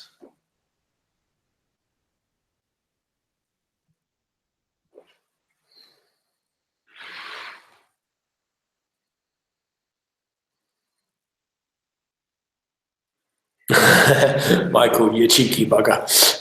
It was on the ones on A-Way, and it's Helen having to use her husband's login to comment. Okay, sorry, Helen. Helen, if you were in prison here, then you must be looking great for your age, because we haven't had women incarcerated here since 1921. Emma says she'll take that. That's fine. That's good. I can sleep easy.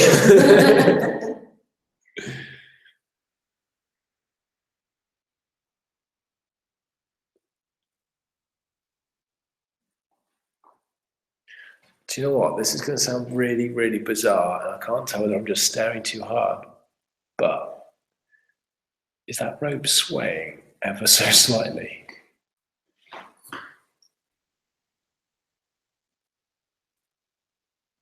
Just so everyone's aware, all the windows are closed. There's no open windows whatsoever in any of the rooms. It's bloody cold enough as it is, so we don't need the windows open. It could possibly be. I don't know whether I'm looking at it too long. I know it's.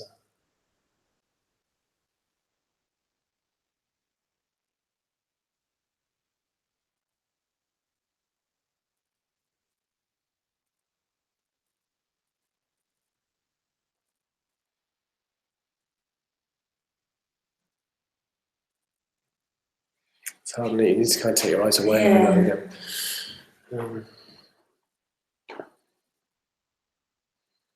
Someone poking their head out of a cell naming. That's what we were just talking about, Kelly.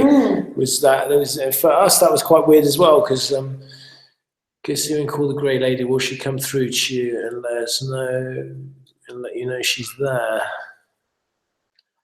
Yeah, Michelle, I've got to agree with you. This is way too addictive, because Chris and I were going to head out at 10 o'clock on the dot, basically, and it's 20 past 10 and we're showing no signs of slowing down just yet. So yeah, it is kind of addictive.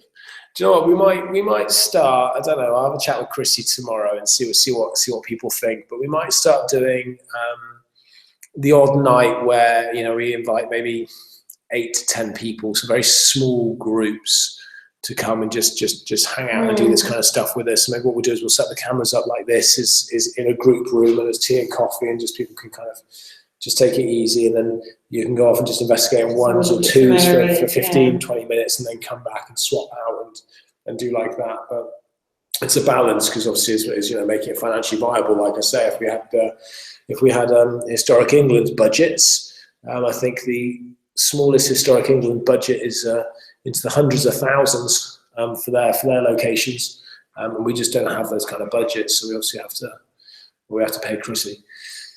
Yeah.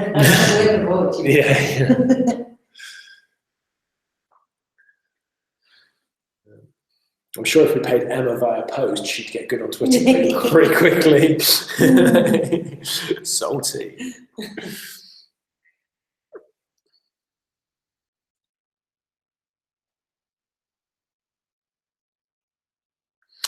Wardy, I can see you talking about George Riley now. I wouldn't surprise me if nothing happened with George Riley. I think it's more for us the fact that this anniversary is a very big emotional date for the prison as a whole, as opposed to specifically about George Riley. It was a big day because everybody was really kicking off that night. So it was, yeah. So there's a lot going on that night. So I think that's how we're looking. Kelly, I would love that, and you live up the road.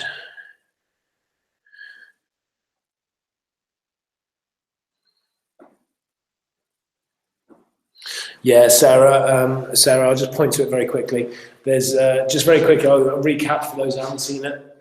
I might have missed it, sorry if you have. So this camera here, this is the main one in the execution room. That's the entrance. We've got it at this angle so we can kind of cover it. There's no blind spots. You can just see the rope coming down here. And that white speck there, that's the hood at the bottom that's hanging off it. This is a mannequin. It's fixed. It shouldn't move. This white spot here, this is the other camera. And if you look at this one, this is that camera pointing inwards. And you can see very clearly here the picture of the rope. There's a condemned man's cell here, which is where the condemned man would have spent his last couple of weeks prior to his execution. This is on Awen. And this one down here. This is just one of the corridors, which is a very inactive area. And this one here, this is C-Wing. This is the C-Wing 2s, which is where the Grey Lady is normally seen, which is why we put it on there.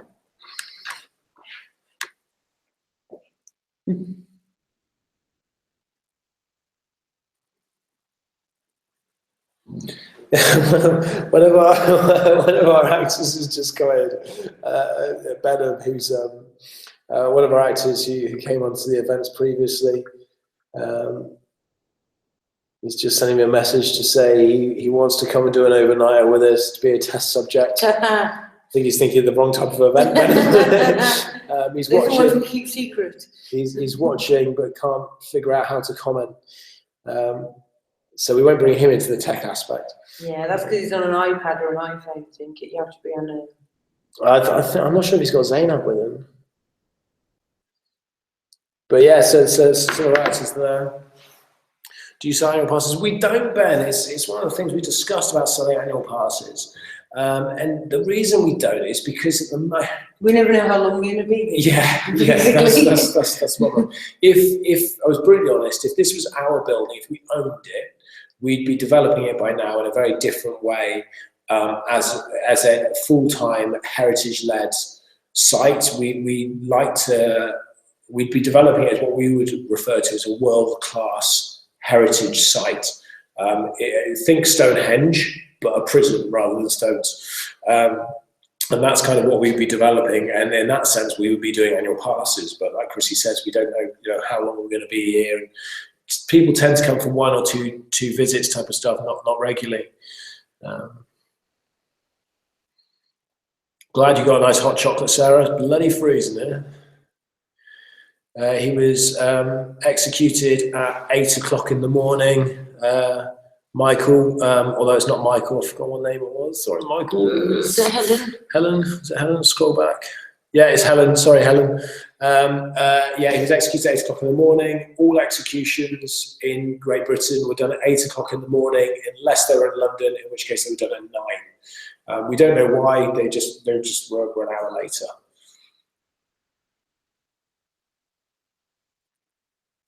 Do you know who the Grey Lady is? Was she next president? No one knows, Chris. We've no idea who the Grey Lady was. There's the odd story floating about, but to be honest, it's not something that comes out. Our assumption is yes, she would have been a Victorian prisoner, because that's when ladies would have been incarcerated here, and that makes sense and fits. But I couldn't guarantee it.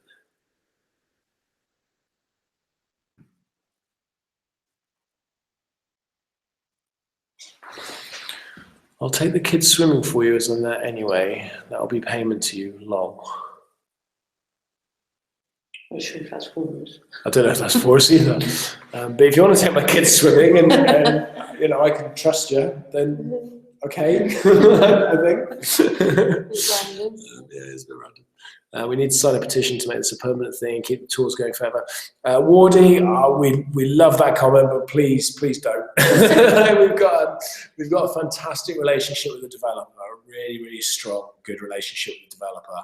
And we wouldn't want to upset that in any way. And they will keep us here. They will have us here as long as till they develop, basically. But unfortunately, at some point, they will develop. It will happen. Yeah, we'd like to stay here too, but you know, all good things must come to an end, they say. As my granddad used to say. Helen, no, no. You seen the picture on what's her name? Yes, I have. I know exactly which cell you mean, Ben. I know exactly which cell you mean. I have seen that. It's drawn on one of the like corner pieces that bridge the bed frame to the struts that you put the mattress on. I know what you mean. I've seen it. Hypothetically, of course.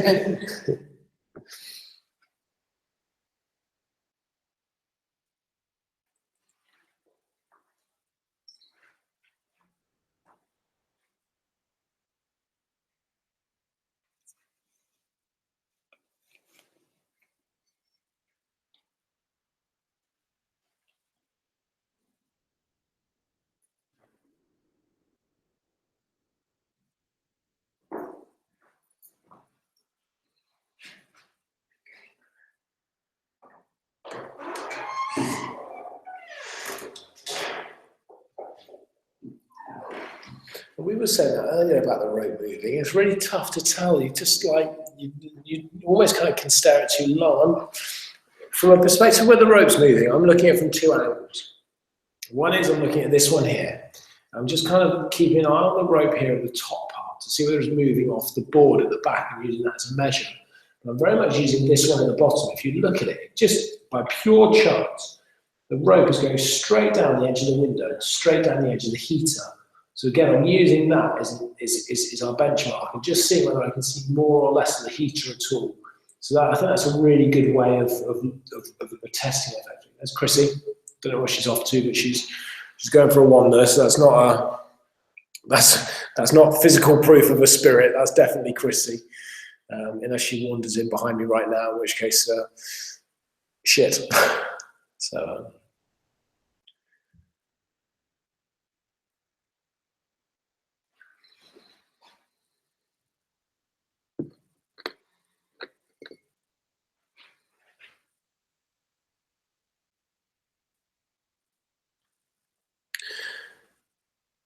That's right, Paul. George Riley, Shrewsbury's last hanging on this day in 1961. 20-year-old Riley was executed. Yeah, that's true. Yeah, that's why we're here. Having a look tonight is on the anniversary. There were, of course, hundreds of executions done at Shrewsbury over the years, from 1868. They stopped doing public executions, and I'm going to test me on my dates now. 1868 was the last time they did public executions, and they moved to closed door executions, if you will, executions behind the walls. They did those all the way through until 1965, which was the last executions. There were 2 executions done, one in Liverpool, one in Manchester at the same time. They were two prisoners that had been committed for the same crime, for a robbery gone wrong as well, and ended in a murder, I believe. And then the death penalty was abolished in 1968, I believe it was. It was abolished partially because they wanted to join the EU, and you can't join the European Union unless you still have the death penalty on. So for all of those of you that voted Brexit or voted to leave the EU, it is possible that once we leave the EU, the death penalty could come back. There's nothing stopping it. Chris is coming back now along the middle corridors. So it is a possibility, but I think unlikely in fairness. Prior to 1868, public executions used to happen here on the Gate Lodge. If you ever come to the Dana prison here in Shrewsbury, or walk past it, you'll see the fantastic architecture out the front of the Gate Lodge, which is 2 big round cylindrical parts of the building and a big gate in the middle. That's the original Georgian prison, and that's where they used to do public executions. I'm just talking to them about public executions and private executions and stuff. Okay. I dipped out there. Yeah, I know this. I had to tell everybody that was definitely you and not physical proof of paranormal. These things I find made in its place.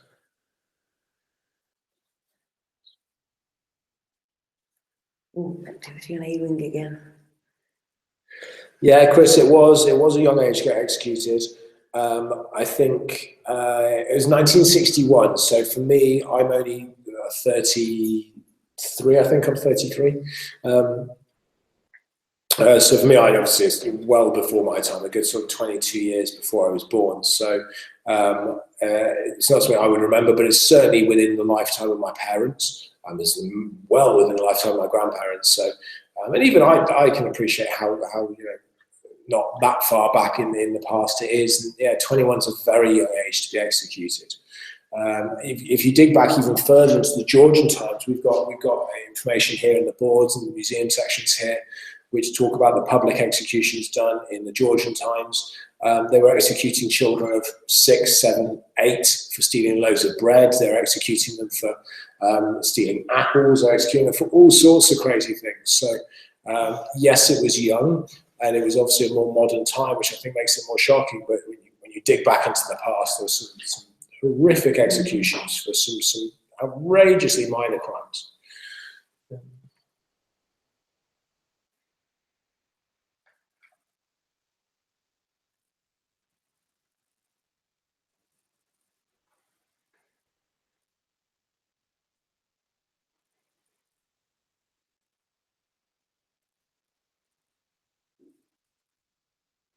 It's definitely not me twitching the screen there. No, Chris is the other side. Yeah, I think it's a dangerous conversation to get into. Yeah. When on YouTube, on YouTube about the death sentences, the wrongs and the rights of it, the sexual predators, rapists, who should get it, who shouldn't get it, so on and so forth. If you come on one of the tours, it's a conversation, it's a debate that happens a lot, an awful lot on the tours. And there's certainly instances, and there's very modern, recent cases that we refer to where all of us, I think, agree that something like the death penalty is warranted, and could well be used. And there's absolutely no argument about the crime that was committed and the way it was committed, and so on and so forth. But then on the flip side of that coin, there is obviously those cases where you can't quite be 100% sure, and if you have the law in place for one, it's the law in place for everybody. I think that's the dangerous spiral you go on.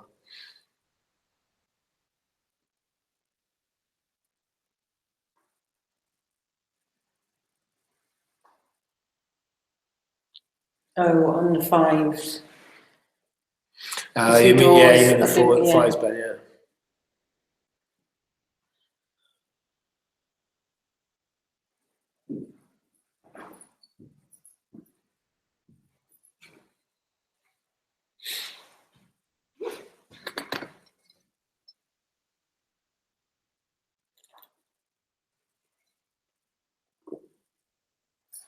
No, Chrissy, I'm just, do you want to explain to them what the doors on the fives are?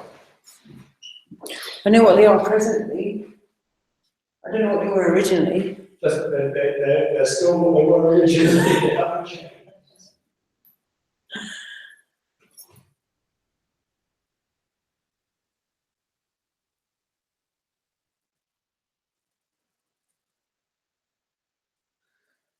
Someone's walking around the condemned man's cell. I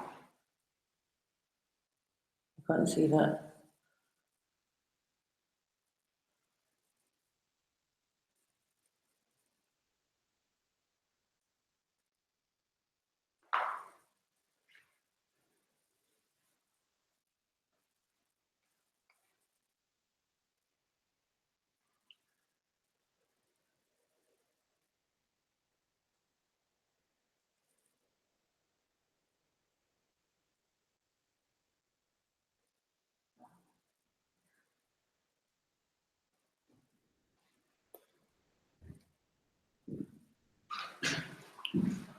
Okay, so John's coming back into the room, and I'm going to let him explain to you what the doors are. I don't want to get it wrong.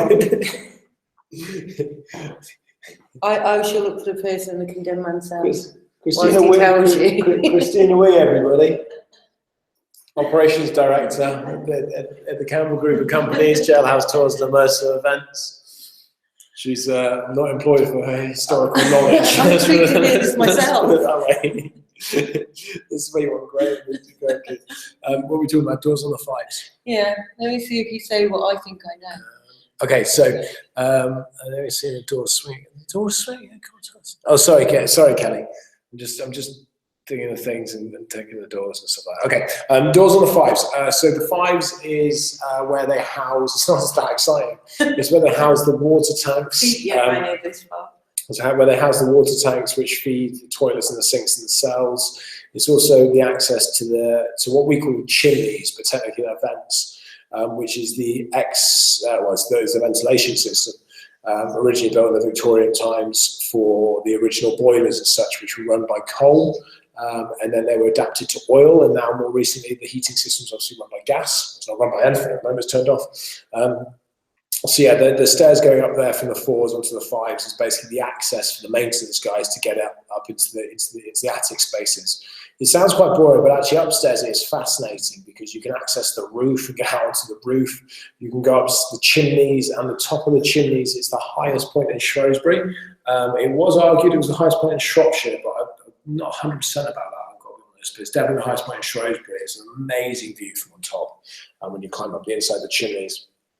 It's a haven for pigeons, and like I say, it holds a water tank. So it's not a bad space to go up and have a quick. Okay, so that was a way better description than I would. What I would do. That was more information than I knew. Why the doors there? Which doors? The doors that come up onto the fire. The brown ones. Yeah. What, the ones at either end? Yeah. Ah, okay, yeah. Somebody asked once if one of the school students asked once if that's where the men's with guns stood. They're fire escapes, because there's only one entrance up into those sides. If there was a fire, it was in the main section. Those are fire escapes, the brown doors. So there's a ladder behind the brown doors that basically pops out and goes down onto the floor. So if the maintenance team ever got stuck up there in a fire, they could get down onto the wing, basically. And obviously the ladders aren't out all the time because you'd have prisoners climbing up into the attics and doing all sorts of stuff. So has that always been the case? So didn't you used to have officers up there? No, it was never a lookout point. What shall we make now? Just having a quick look at one of our actors who's giving me a load of stick because I call it Shrewsbury. It's a Shrewsbury. Shrewsbury accent. It's close to Birmingham. I'm from Somerset, don't forget, so please don't get sorry. I've got 6 toes and webbed feet, so it's all good. So he's allowed to say Shrewsbury. Shrewsbury, yeah. My mum and my sister are very, very closely intertwined. Okay, moving on. Thanks, Bella. So one of our actors who actually has stayed here a few times when he's done events with us is telling me about a time that he got a chill looking through. He's just got a chill looking through the A-Ring camera because he encountered a spirit there. He was just telling me about that. And now he's giving me more jet. So the rope is doing Sarah's head in. I'm going to look at the rope for a while. What's up, Sarah? The rope is doing my head in. Swinging towards us, though.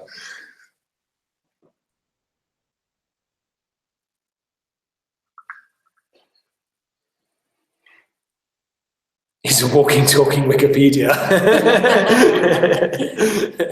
that's one of the better descriptions I've been classed as. What else would you like to ask Joel? Yeah. I did a hashtag Ask Joel once on Twitter because there was a hashtag Ask Piers, like Piers Morgan, hashtag Ask Piers Morgan. And loads of people tweeted, I'll do one, I'll do a hashtag Ask Joel. Nobody said anything. I was there for like 20 minutes about I'll stop this. I go eat some like donuts or something.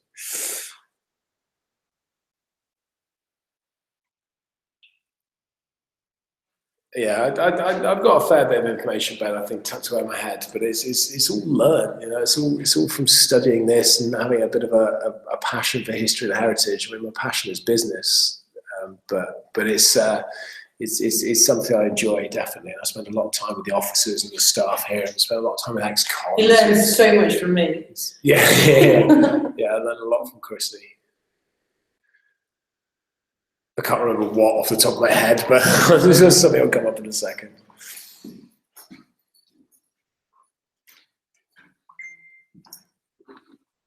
Okay, there's a lot of Danapedia.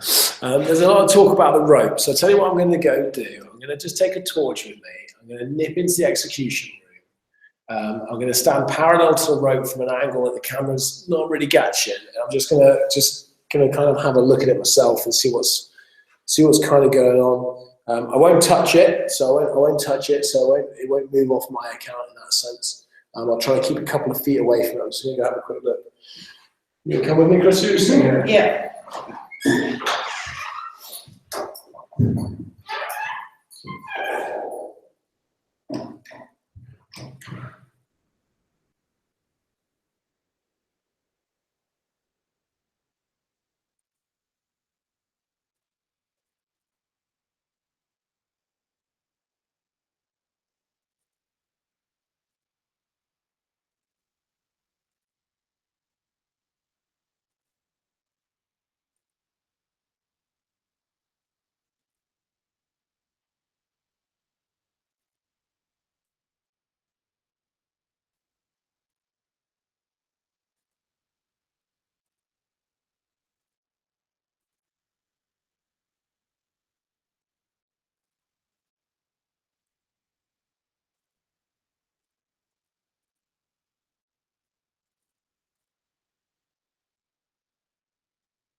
was he hung for?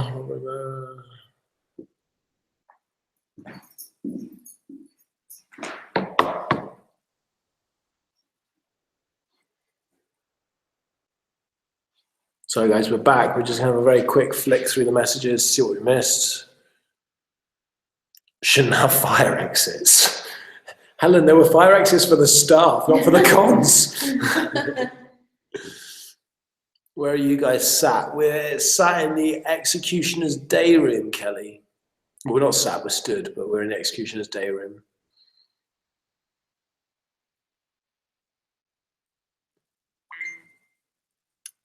Nice, Wardy. Got your kids involved. I like that. Get them started young and involved in paranormals and history and heritage. I like that. That's good. Last one's behind it. Okay, thanks very much for hanging.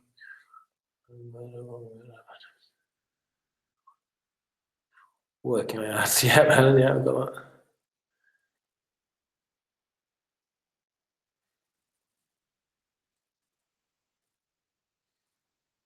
Okay, Sarah, so was it just your eyes?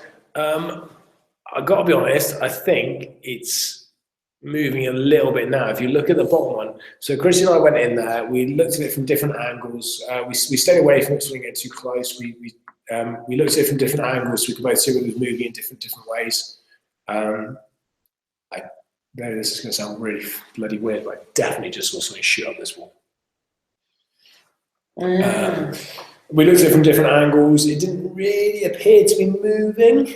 It was hard to tell. Maybe like a really slight movement, but it was difficult to. It was difficult to tell. So we kind of wandered around it a little bit, so we could look at it from different angles. We then took the torch off. I just put the torch to my chest, so it was dark. And we did do a couple of quick call outs to anybody that might be there to make the room move and stuff like that.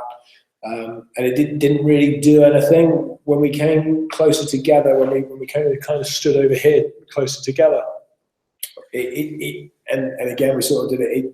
It appeared to move a little bit, but it was slight enough that you kind of doubt yourself a little bit. And I think this is where it's different where Chrissy and I come from, in the sense of, we look at this from a very skeptical kind of, if it's there, kind of prove it sort of scenario. We're not going to say, yeah, it was moving. Yeah, it was moving, yeah. We're not sure, I think, is the answer. So we leave the door open, should we say? As you can see, we leave all the bloody doors open. That's probably why it's so cold here. Seriously thinking about Helen. Yeah, come on the paranormals, Sharon, Helen. Yeah, do it. Just drop us a message if you're going to come and visit anybody's coming to visit the prison at any point, whenever it is. Drop us a message on Facebook when you do it to Jailhouse Tours, or you do it to my page. I think my page is at The Unfinished Entrepreneur. You think it is? It is at The Unfinished Entrepreneur. Okay. Drop us a message or a post and just say, hey, we're coming to the Dana. You guys got to be there. It'd be great to say hello, take a few photos, have a chat. We're always welcome. We love seeing people. That's what we do. We love chatting to people about the prison and the history. We do it all day. So let us know if you're coming. Any idea where the prisoners had their food? Was it in the cells? Because when I came, I couldn't see a canteen there. That's right, Ben. Yeah. It was in their cells, yeah. The prisoners would collect their food from the serveries and then go back up and they'd eat in their cells. There's no canteen areas. Canteen's an American. It is an American thing, absolutely. Yeah. I think there's 2, maybe 3 prisons in the country that have those kind of mess hall sort of canteen areas. The reason why is because they're what they call flashpoints. It's an area of potential violence. If you imagine putting 350 guys all in the same space with big metal trays and plates and knives and forks, you're asking for trouble.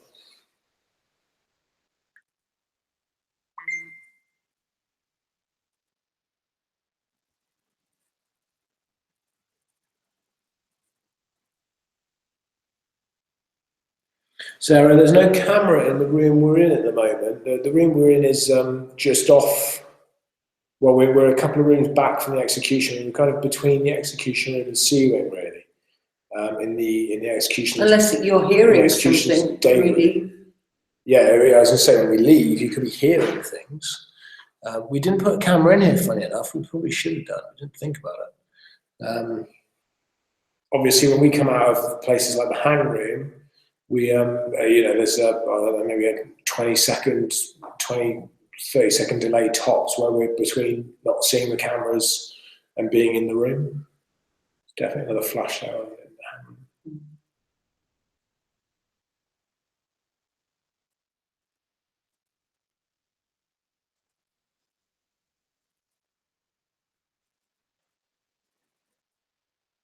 A light blue colour on the railings. Shouldn't be seeing blue, it's black and white because it's night. Light blue colour. I'm not saying there isn't, I'm just saying it's another way I look down.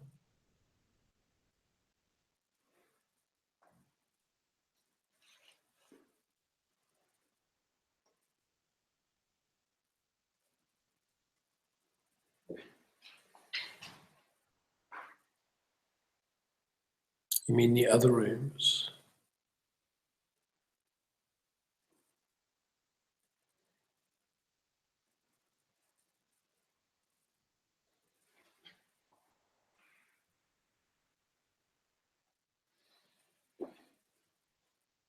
Andrea, why did the prison shut? Chrissy. Yeah. Why did the prison shut? It's the ultimate question, isn't it? Expense, the really. $64,000 question. Expense, really. There was a lot of reports that it was overcrowded, but I think it all came down to the expense. It's a very old building to run, to heat, and just too expensive to keep running as it is. So they are in the process, I think some of them completed, aren't they, of super prisons being built that's going to house thousands of prisoners and be a lot cheaper to run in the long run than the old Victorian prisons. That's pretty good explanation. So to give you a concept of size, Shrewsbury Prison housed 350 odd prisoners, give or take. It's a little under 4 acres. It's 3.8 acres of space to house 350 prisoners, two men to a cell. Wrexham, which is the first supermax they've just built, which is just being finished at the moment, due to open later this year, is 2,000 capacity. So, like I said, this place was 350. Wrexham's going to be 2,000, with the ability to build another wing to take on another 500 prisoners. So you're talking about 4 wings, 500 prisoners on each wing. Whereas this prison, as an entire prison which had 2 wings, only housed 350. So you're talking about each wing is half the size of this prison again, and that's just a wing, and there's 5 of them. So they're pretty big, monstrous buildings. Probably, arguably, you could talk about how we're going to more of an American system with our incarceration, which isn't dissimilar to what the government are trying to do with the NHS. But let's not get too political right now. We've already had the Brexit conversation. Let's not do the NHS.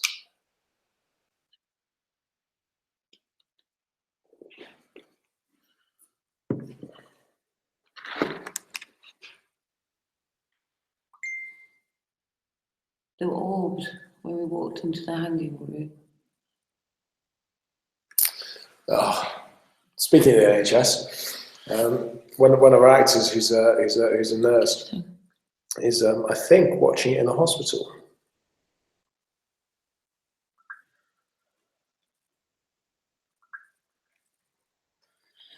Yeah, Michael, it's quite scary to think about a couple of thousand, if not more, prisoners in one area. Yeah, if you watch the Birmingham riots, they've just kicked off. And, yeah. Oh, epic! Oh, that's amazing. One of our actors has got it on at work, and she's able to watch it. They've got it on an extra screen. Unfortunately, they've got no sound or chat facility, but she's watching it. So Zainab, hello. Oh, you can't hear us, but hello. Zainab's one of my favourites. The wrong word, because we've got so many brilliant actors that they come and support and work with us. But she plays one of the most exciting and fun roles in the prison escape event. She plays the Swan, which is an absolute crucial piece of the puzzle if you want to do it and make it. That's all I'm going to say about that. Forrest Gump style. In the hangar room, what is the small room behind the mannequin? Is that a watching area for family, or is that just an American thing? We're still in an American thing. It's an American thing. Well, is it? Yeah. In England? No, it's an American thing. Did Trump put it in? What? In the hangar room, what is the small room behind the mannequin? Is that a watching area for family, or is that just an American thing? No, that's an American thing. Did you not know that happens in America? What? Okay, so this, But it's right, not here. you're all about to get something really impressive. This is me. This is John's Wikipedia again. This is me Wikipedia and Chrissy on American executions. So in America, they have like a public view. Yeah, but that's not here. No, but that's what he's saying. He's saying, no, really, he says, is the hanging room an area for watching, and a watching area for family, or is that just an Oh, area? I see what you mean. Okay, I got the question now. Ben, it's just an American thing. That space behind was actually added in. The execution room being slightly bigger was added in more recent years to create a small office space, because the execution room, since it stopped being used in the 60s, obviously, as you know. In the 70s, they started using it as a small workshop space for the prisoners on C Wing, because the prisoners on C Wing were what they call vulnerable prisoners, the VP prisoners. They had to be kept separated from the rest of the population. So they did their workshop work there in that room. So the little space behind the mannequin was used as an office for the workshop instructors, where they used to keep the tools and such. There's a couple of shadow cabinets where they kept everything locked away in there. Can I just tap back into the Joel Wikipedia there? Is that really what happens in America? They watch executions, the families do. Well, it's not just families, but they have a viewing gallery. So That's sometimes it'll be sometimes families of the condemned man or condemned woman, but also families of the victim and media and stuff like that. They have like a viewing gallery. That's really harsh, isn't it? Yeah, That's like going back to. That's I'm going to stop half our viewers, half of the 29 viewers. That's America. I mean, but there's a number of states in the US that still have the death penalty and stuff like that. It's quite a lot, actually. I think in Texas you can still can't you still drive down the street like firing your gun or smoking a joint and doing things to 12-year-olds or something crazy like that. So Maybe we should change the subject. yeah, it's because let's all agree right now that America's only going to improve under his new leadership over the next 4 years. Let's hope he gets another 4. Yay. That was sarcasm, just in case Chrissy couldn't tell. She stood next to you, just in case. I don't want that on the front of the Shropshire Star. Prison operator declares Trumpism. That's going to be shit bad. So I think. Who's at the prison now? John and Chrissy. I like that, Helen. I think she's getting tired now with her understanding of questions. No, she's always like that.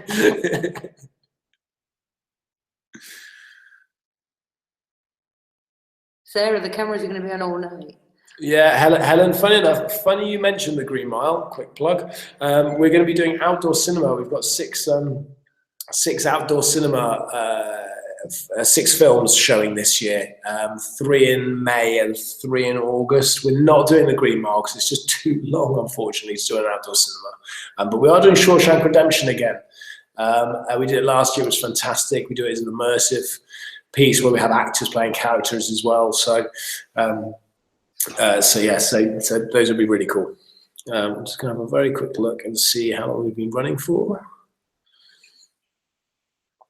Is Emma still with us, do you think? Is Emma still?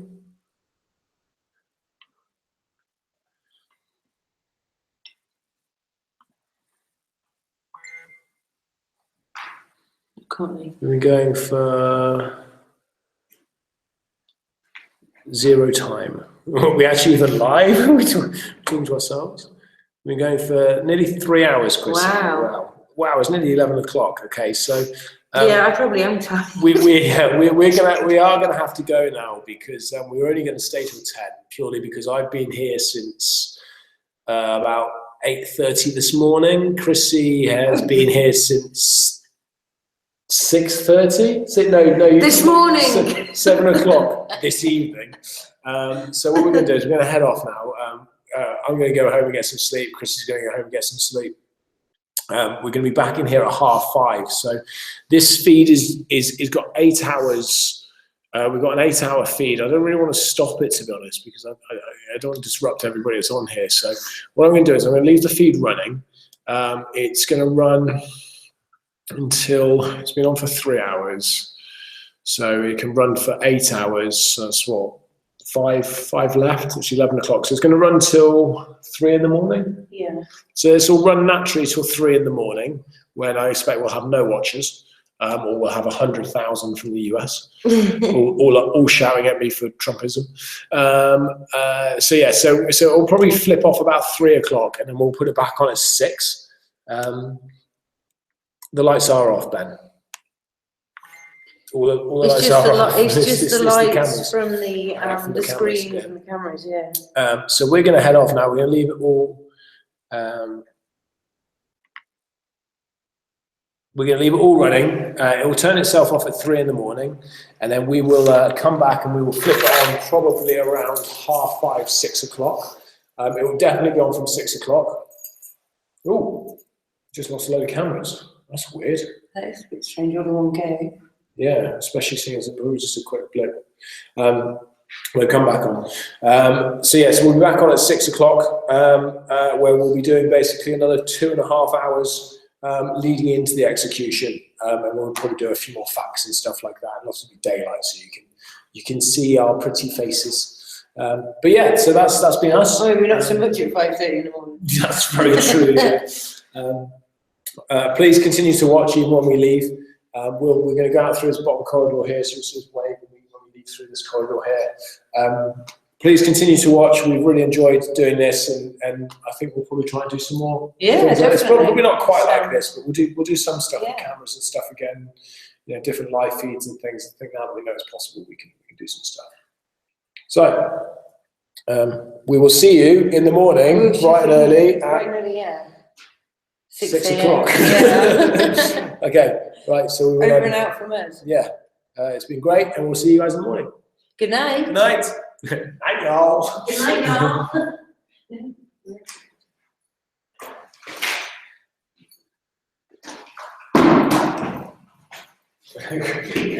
Just emptying the contents of my bag. So she trips over the plug that kills the power to the entire feed.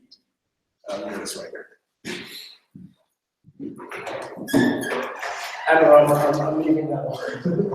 Bye.